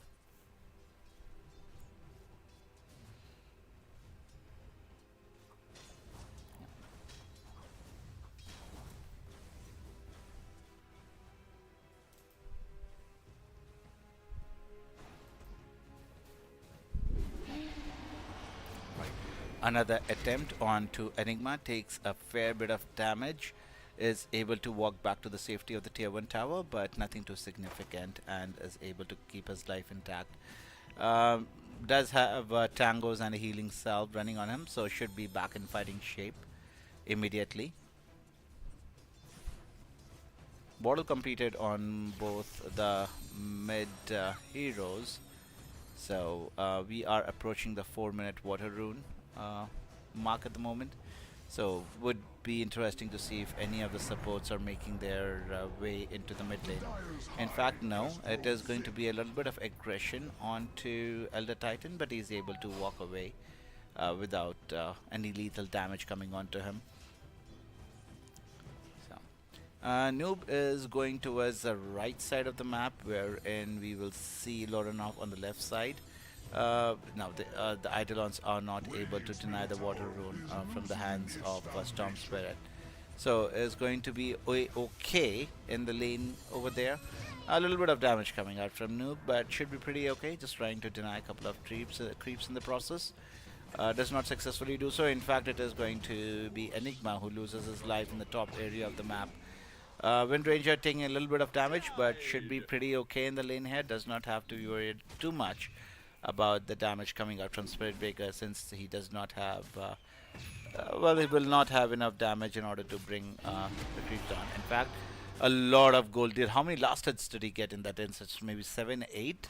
So a good chunk of gold going into his pocket on the Spirit Breaker.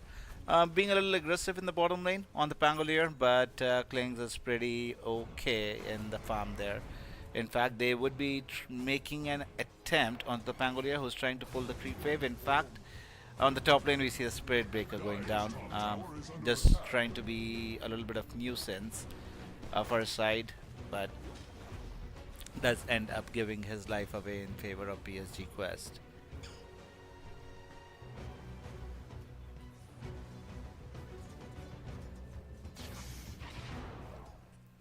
Bottle refill by Spirit Breaker in the mid lane, and in fact it is going to be the Klings who is going to be in a lot of trouble. In fact, now Elder Titan comes in, saves the day for his Klings, able to get Stomp out on both of these heroes, stopping any further aggression. Klings does have his mana boots completed, which is arcane boots. Has to be really careful in his health department though, because an attempt coming out from Pangolier, a lucky swashbuckle, could actually end his life. Right. So Omar a little bit left alone in the area. Two supports have rotated from Aurora. Let's see if they are able to get a kill onto the Snapfire. Nice bit of body block coming out from Breaker, but I think that chase is done. They don't have enough damage in order to finish the hero off. In the meantime, both of the mid heroes have hit level 6. So this is the time we actually might see some action happening in the mid area, of course.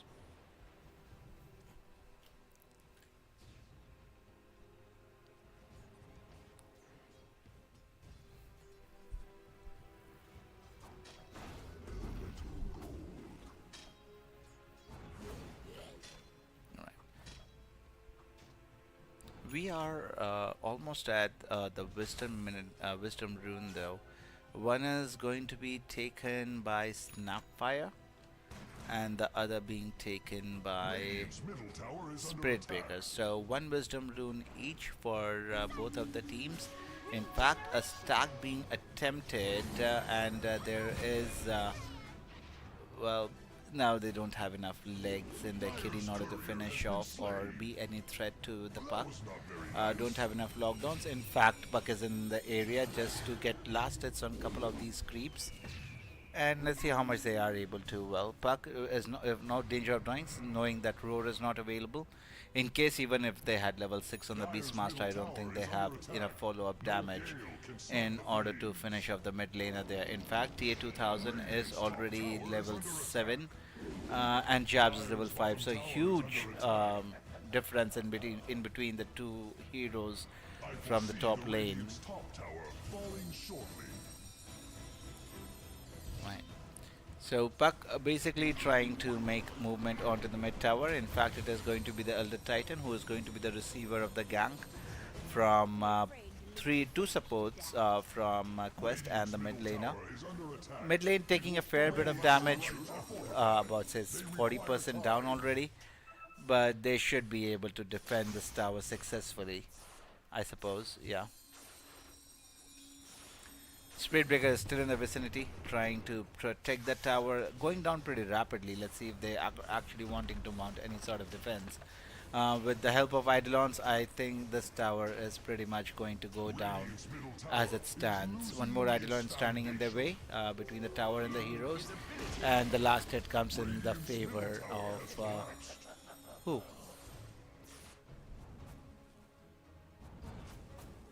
It does not show for some reason.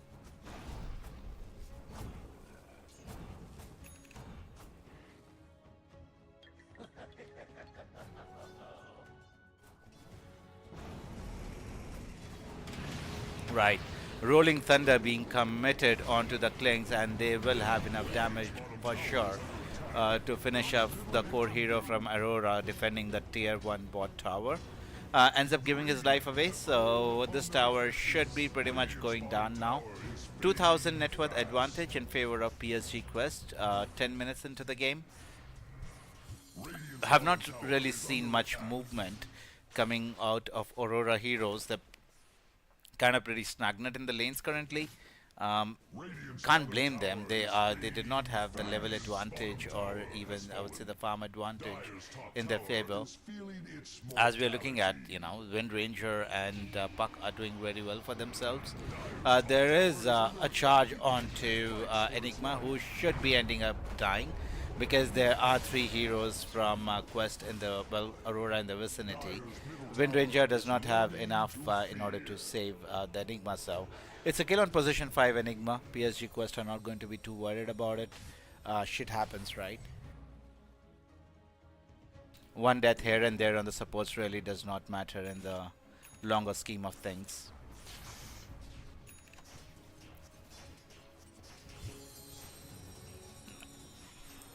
In terms of itemization, no big items as yet. Storm Spirit is going to go for Orchid as the first choice of item in comparison to, what is Buck? Buck is, I think, going into the same item. In fact, their Arcus is being committed in the mid lane, just long range artillery, not amounting to much, no further damage taken by any of the heroes. So a big ultimate on cooldown. They do have Black Hole available, No, they don't have Black Hole available. Enigma is only level 5, so a little bit of, under leveled on the side of PSG Quest, but it's very similar to the levels on Aurora. Enigma is the hero we were watching at. A nice bit of stunts coming out from Spirit Breaker, able to do a lot of damage onto Enigma, and he falls a second time in continuation there. So, how many kills do you want to give to the opposition team before you start suffering? Would be the question for Enigma. A 2000 net worth advantage in favor of PSG Quest, but Aurora would not be too terrified by that lead for sure. Again, as Beastmaster goes for Aghanim Scepter as his first choice of item, would be getting active once he has completed it, but before that it's not going to be too much action coming from his side. Most probably a lot of defending. Elder Titan is kind of scouting the area while the Beastmaster is trying to clear off the ancient stack. Should propel him towards his Aghanim Scepter pretty nicely though. Is kind of suffering in terms of net worth on the Beastmaster, but similar to him, his Clinks is also suffering. So the big winner coming out from the laning stage, I suppose, are going to be the Wind Ranger and Pangolier. And Puck and Storm Spirit are pretty much in equal states.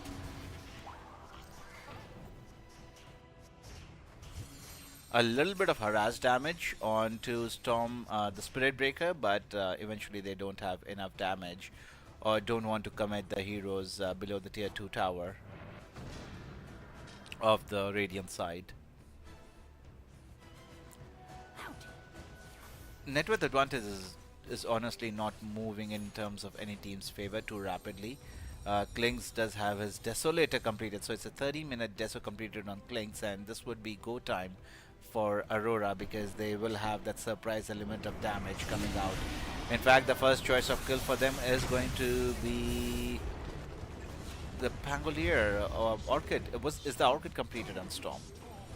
Yep, it's the Orchid completed on Storm, which enables them to get a kill onto Enigma. The rest of the PSG heroes are able to kind of retreat towards their jungle, not giving any further kills. In the meantime, Wind Ranger is quietly farming away, does have the Maelstrom completed, will have Rod of Atos completed as the next choice of item, going directly into Gleipnir. Just standard build up for a Wind Ranger. Right. In terms of graphs, pretty much equal though. 46% in favor of Aurora and 54% in favor of Quest. They are making their way back into the Radiant jungle. They have all their big ultimates available. This time around they will have a black hole for usage. Well, the interesting part of it is he able to channel the entire black hole, or does it get interrupted in the middle? Would be a thing to watch.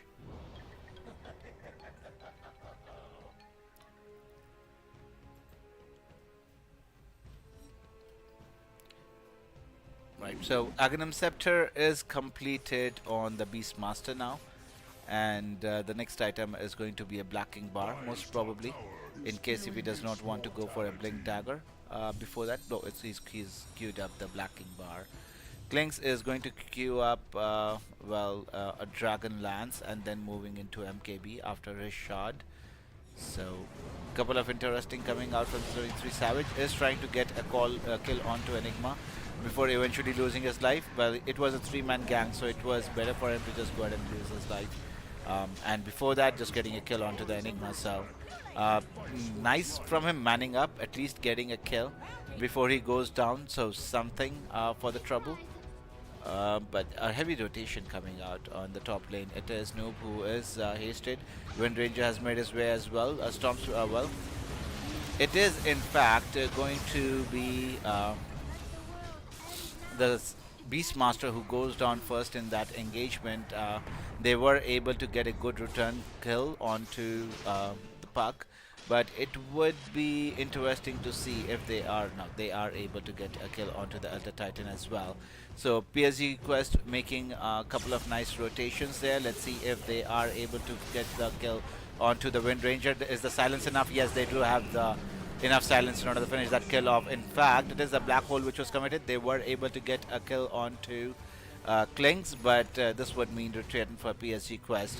Nice moves coming out from Aurora. They did lose out a couple of major heroes, but getting a return kill onto the Wind Ranger, who is the top net worth hero currently on the map, should be feeling really good for them.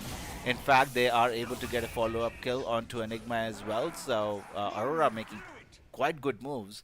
The net worth lead was kind of sliding towards PSG Quest, but they were able to bring it down to 2,000 after these engagements.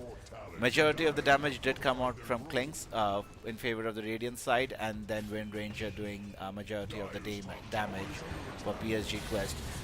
There is a commitment by Wind Ranger onto the Spirit Breaker, who is able to successfully get his turn off, is able to walk away from the engagement. Beastmaster could be in a lot of trouble because there are 4 heroes who are surrounding him from, in fact it is 5 heroes who are surrounding him from all sides for Beastmaster. So, yep, a little bit of overextension coming out from Aurora. They should have got out when they had the opportunity.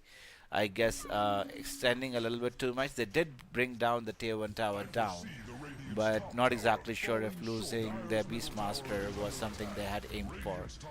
And in return, they lose their top tier 1 tower as well. So, nice bit of gold going into the pockets of PSG Quest after that engagement. Well, Klings is at, 4 stacks of Deso charges. Well, 2 stacks of Deso charges has 4 extra damage. There is, an attempt onto Park. Spirit Breaker is charging, so they will have the vision.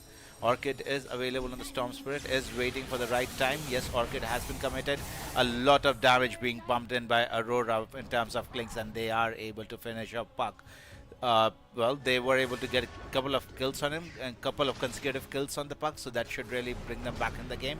In the meantime, Elder Titan could be in a little bit of trouble. In fact, he is able to walk away with that successful storm. So nice bit of movement. A nice storm coming out from Elder Titan, saving his definite life in the process. And yeah, I think Aurora are right back into this game. And this game should be standing at what, 50% in favor of both the teams. So let's have a look. Yep, it's 51-49 currently, so pretty much an equal phase. 18 minutes into the game. It's not even like we're 4 minutes. We are 18 minutes into the game. So the farm distribution in these two teams have been pretty much equal. It will totally depend if who gets the Aegis of Immortal now. I think it's going to be a farm fest till the time either of the team get Aegis in their hands before they want to make any aggressive moves. But that's something we'll have to wait for. Right, so PSG Quest are wanting to go after Roshan. In fact, it is Klings who is going to end up paying with his life for that over-aggression he was showing on the tier 2 tower in the bot area. Focus Wire being committed by the Wind Ranger, they should be able to successfully get the kill. They were able to kind of dodge out the Stomp coming out from Elder Titan and should be able to walk away easily, claiming the Aegis of Immortal in the hands of Wind Ranger.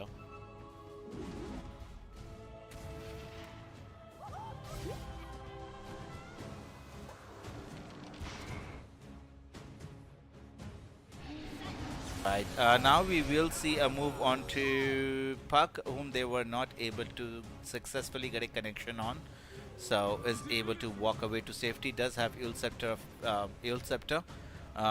for the silence coming out from Storm Spirit. So they will have to really change their stance up perfectly in case if they want to bring down the Puck again later in the match.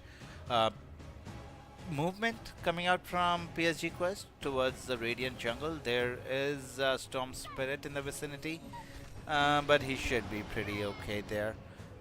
Okay, it is a zip onto Enigma, whom they should be able to successfully finish the kill on. there are multiple heroes approaching from the side of PSG Quest. In fact, BKB committed by Storm Spirit, and he would be able to TP away back to his base. Uh, I won't say the best usage of BKB, but again, the BKB was used to save his life. So I really don't mind that in the bigger context. Right, 21 minutes in, Wisdom Runes have spawned. None of the heroes have gone towards the Wisdom Runes as yet. There is no specific movements toward them. Age is still in the hand of the Wind Ranger, so that's one thing which is really noticeable here. And they can be really aggressive onto the map, but Aurora are doing a great job, because PSG Quest have to really think, because there is farm on Aurora heroes. In case if there is a fight where things get a little fishy, Aurora can well come out on the top pretty easily and take the game. So I still feel the game is bang on even with the Aegis advantage in the hands of Quest, but they are not able to push out any tier 2 towers so far into the game.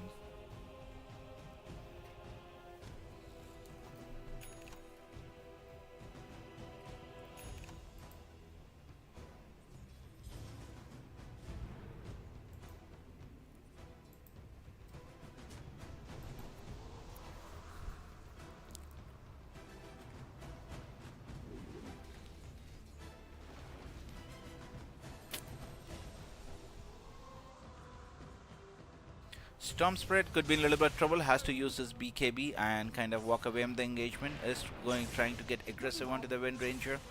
But the problem for Aurora is now they don't have a BKB on their Storm Spirit, so making an aggressive move is definitely out of the question for PSG Quest. Let's see how they are able to mount the defense onto their tier 2 towers. Knowing BKB is on cooldown on Storm Spirit, Quest can be really happy making an aggressive move though. I really feel they can make an aggressive move, and Aurora would be really hesitant in order to reply in that regard. Well, the aggressive move has been made onto Klinks. He does not have his BKB available as yet. In fact, is going for an MKB as his first choice of item before he even completes his BKB. So would be at the mercy of his team in order to soak up all the damage and initiate for him, so he can just walk in and pump out the damage. That is probably the name of the game for Klinks at the moment. And on Wind Ranger we do see, well, he does have Manta style available. Just a dispel coming out from the silence coming from Storm Spirit would be appreciated by the Manta. Smoke coming out from PSG Quest. They might see Storm Spirit, who does not have a BKB available in the area, but really quick fingers coming out from Storm Spirit, and they are not able to well, control him long enough to get a kill. Able to walk away from that gank undamaged on the Storm Spirit, just loses out on a lot of mana, but he should be pretty okay. He did not have to complete commit his BKB as well. Now it is the time for Aurora to make an aggressive move onto the map. They are moving towards the bottom area of the map where they see a Templar Assassin farming. There has been a charge being committed on the Templar Assassin, does not have a BKB, so in case if he is stunned or caught, might be in a lot of trouble. In fact, there are TPs coming from the side of Quest on the Enigma. They are able to get a successful bash coming, Storm Spirit coming in hot, able to get a grab onto the Wind Ranger, but they didn't have enough damage in order to finish off the kill. In fact, we have a roar coming out from the Beastmaster onto the Pangolier, so this is a fight definitely won on the side of Aurora. But no, in fact, it is the cores from Quest who are kind of too heavy on the side of Aurora. They are able to get 2 good kills on, well, 3 good kills now. Storm Spirit could be in a lot of trouble, is shackled successfully to a tree, and they would be able to get a kill onto the Spawn Spirit as well. Ender Titan is going to be the next hero to fall in the list in favor of Quest, and they are able to successfully get a team wipe from Aurora Gaming. I think a nice move coming out from Aurora. They understood that they had an opportunity, but they were not able to get a kill onto the Wind Ranger, which really enabled Quest in order to team wipe the entire team of Aurora in this engagement. In terms of damage number, yeah, Wind Ranger Living made a lot of difference for PSG Quest. Did about 5,800 damage in that fight, compared to the highest damage done, which is 2,500 by Clinks. Made a lot of difference eventually.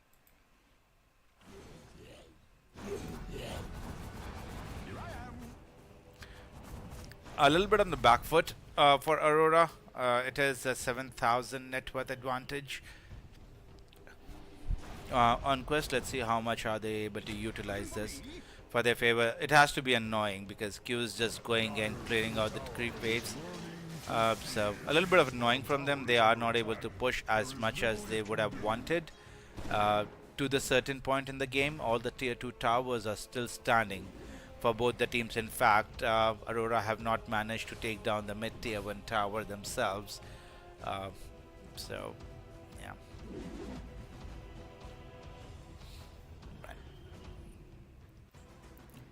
Right, so we have a BKB completed on the Beastmaster. Next item of choice is going to be a Blink Dagger, which will come in pretty handy eventually as we are moving into the later stages of this game. Wind Ranger is prepping up for a Lincoln Sphere, which should be on the courier, I suppose, for Wind Ranger. Yes, the Lincoln Sphere is completed by Wind Ranger. So would be feeling really confident against the heroes coming out from Aurora, since they have you know, single target oriented spells in terms of Clinks. He has not gone for silence, has he? No, he has not. In fact, he has gone for his MKB, has not changed the build type. But now Wind Ranger is going to be really difficult to kill because there is no charge going to be on Wind Ranger. The Lincoln has to be broken before the Primal Roar is committed. Even the Storm Spirit has to commit his Orchid before he commits onto his Electric Vortex onto the Wind Ranger. So that would be interesting to see how Aurora want to dispose of this Wind Ranger in the longer run. We might see a fight for Roshan coming up pretty soon. In fact, no, the assault has not yet started. We do have 2 minutes before it's daytime. So, yeah, just waiting for Roshan to spawn, I suppose. A nice rune to be had for Storm Spirit. A smoke now. PSG Quest. Let's see if Aurora are actually caught with their pants down. Dornoff is in the vicinity. Both teams are kind of hovering around each other. No, the smoke is not broken as yet on any of the heroes. In fact, they are sensing that there might be a gang coming towards their way. Enigma is the first hero to show himself, is being charged upon by the Spirit Breaker, and they are able to dispose of the big ultimate in the start of the fight itself on the side of Aurora.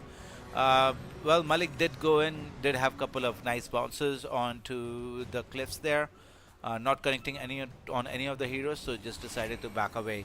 Now, a big ultimate in terms of Rolling Thunder would not be available for Quest in case if they choose to take this engagement. Let's see if they really choose to do so, because all their BKB and big ultimates are still available. It's just that they have to find the right initiation before they commit onto any heroes. It's not the longest of spawn timer for Enigma, so he should be up and moving within the next couple of seconds. In fact, he is, and he is going to, let's see if he's going to TP right to the top lane. Right, so eventually we are not going to see any fight in the top area of the map. In fact, we are going to move to the bottom area. And let's see if Aurora are actually able to make their way right to the bottom area of the map. Twin Gates is controlled by PSG Quest. So Aurora will have to really walk the entirety of the map before they can reach Roshan. There would be a roar which would be shot out by Rosh if he's being attempted upon, since it is Roshan number 2. So, yeah, Aurora should have enough time in order to reach here. Okay.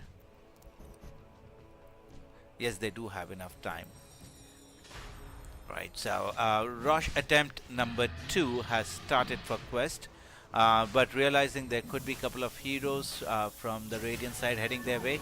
In fact, it is Storm Spirit who has decided to kind of jump in, throw out the vision for his team. Snapfire is the first hero to go down, and Klinks is able to dispose of her pretty immediately. Klinks is caught in the fray here, and is taking a lot of damage. In fact, is brought down by PSG Quest heroes. They did end up losing a couple of supports in the process. In fact, it is the Pangolier who ends up going down in the favor of Aurora. PSG Quest clearly in the lead since they have more heroes to their disposal currently. There was a buyback committed by Snapfire, who is able to get a kill for their efforts onto Storm Spirit. Spirit Breaker would be the only hero left alive for the side of Aurora, and it's a 7,000 net worth advantage for PSG Quest. And as a prize for the great fight, they would be getting Aegis of Immortal, and again they would be getting a Roshan's banner as well, which they can pretty much use whenever they want to push off the rest of the map, or on tier 3 towers rather.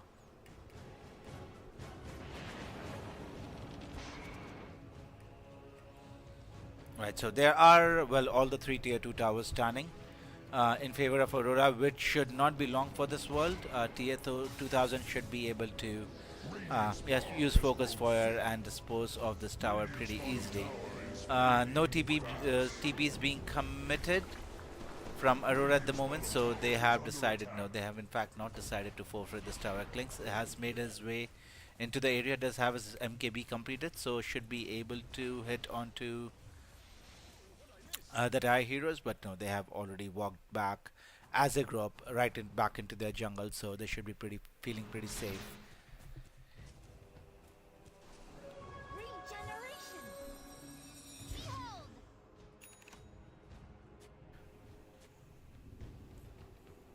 Right. So in terms of item progression, what we have, oh, there is a charge onto the creep wave from from the Spread Breaker, but again they are not able to get a successful connection, and they should be able to walk away pretty easily. There is Pango chasing him, but he should be pretty okay in that area.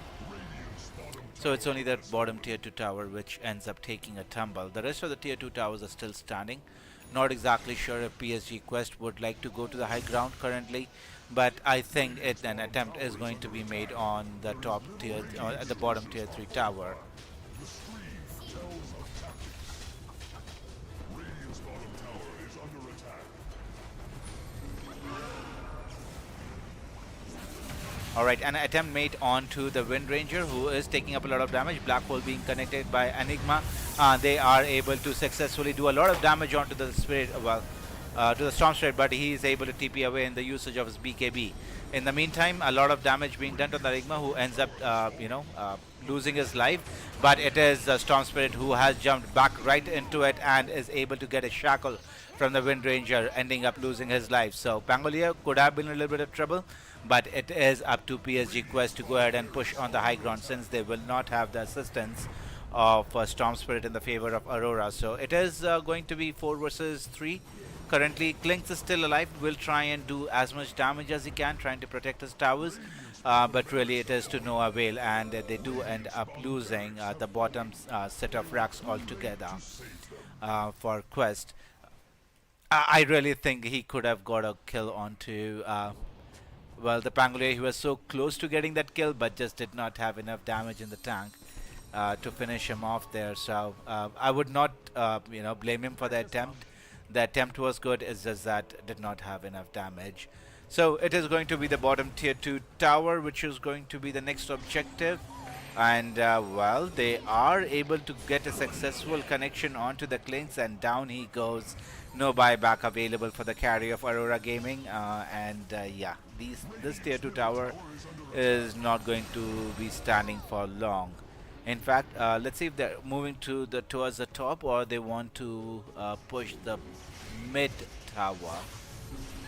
In fact, it is the mid tier 2 tower which they are going to be focusing upon.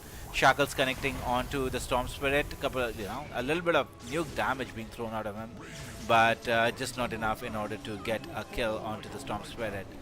Did have his BKB available in case he was feeling too threatened, but well, eventually did not have to use it altogether. Glyph being committed by the Radiant side, they will have another glyph. No, in fact, they don't have a glyph available for the disposal. This would mean the end of Tier 3 tower. A roar being connecting will connect onto the Wind Ranger. Let's see, they have enough damage in order to bring the hero down. Yes, in fact, a great job done by Aurora, wherein they were able to bring down the Wind Ranger, but at what cost? Buyback already committed by Elder Titan. They did lose their Beastmaster in the process. Getting a kill on the Wind Ranger, I think it's completely worth it. They did not have their clings for that fight, and they did still get the kill on the Wind Ranger, which kinds of halts the push kind of PSG quest, saving their mid set of racks. So they should be really happy with what has just happened in the last, say, couple of minutes for Aurora. Still down the dumps though, 18,000 network disadvantage for them, and it would be really interesting to see how they are able to negate or are able to survive the next assault which would be coming out from PSG Quest.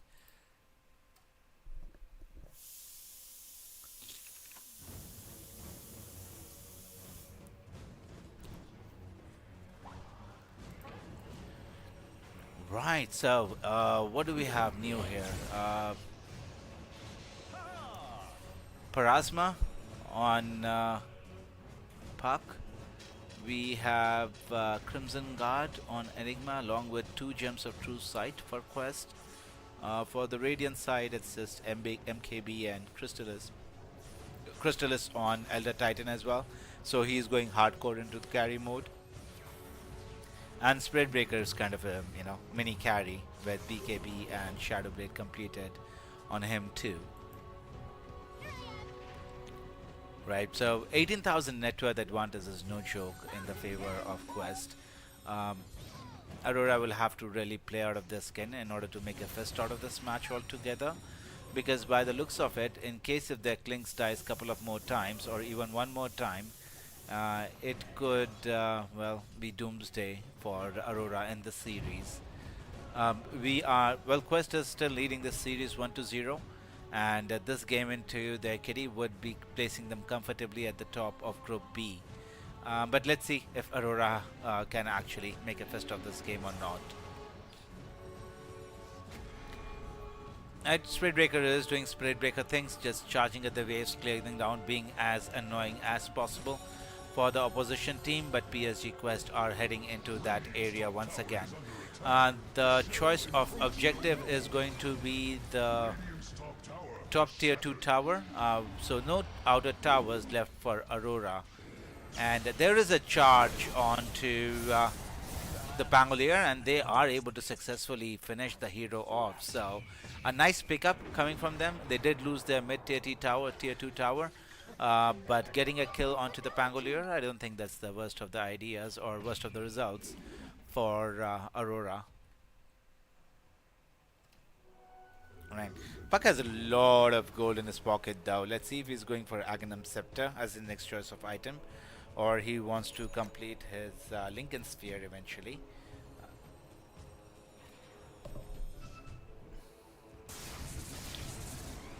Okay, Tormentor going down. Who does the shot go to? In fact, it goes to T8000 on the Wind Ranger.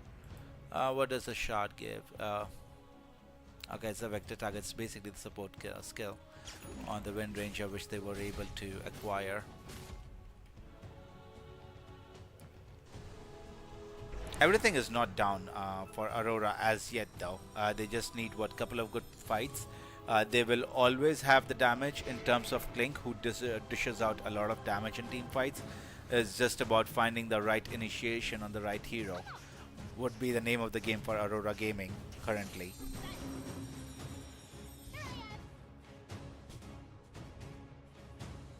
Right, Aghanim's Octarine Core then on Puck, who did choose this item as to go with.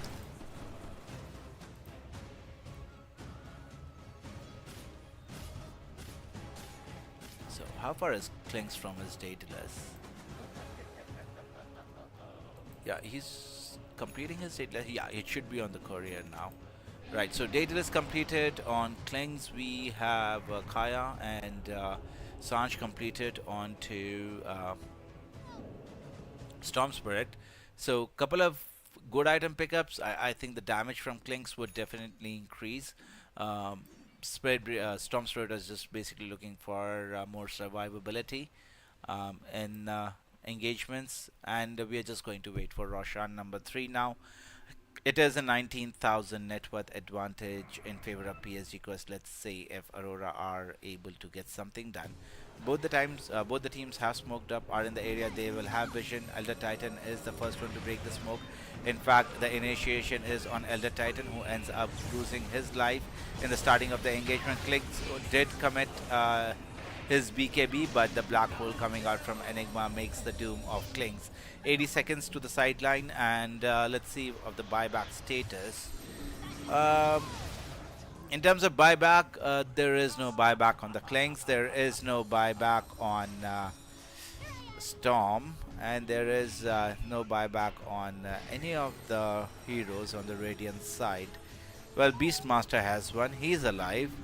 I don't think they have enough damage in order to finish off the Beastmaster since he did commit his BKB.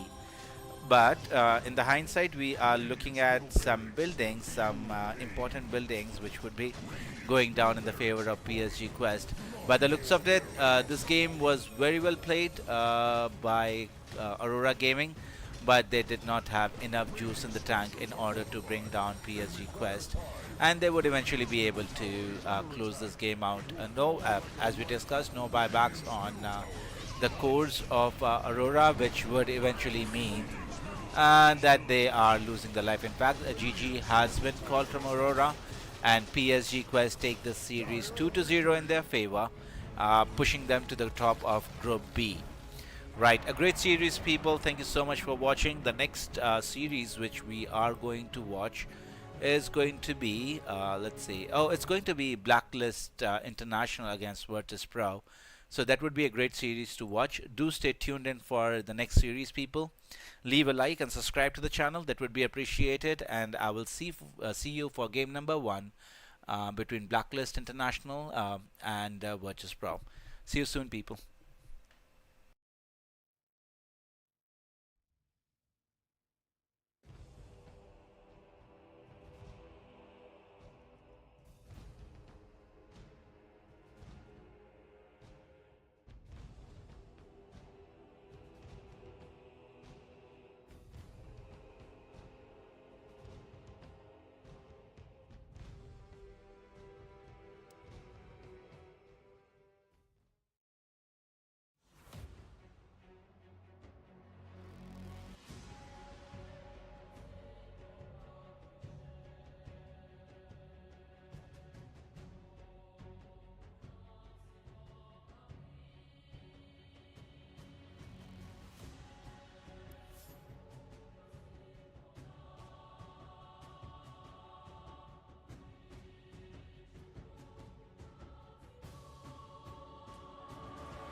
Drop that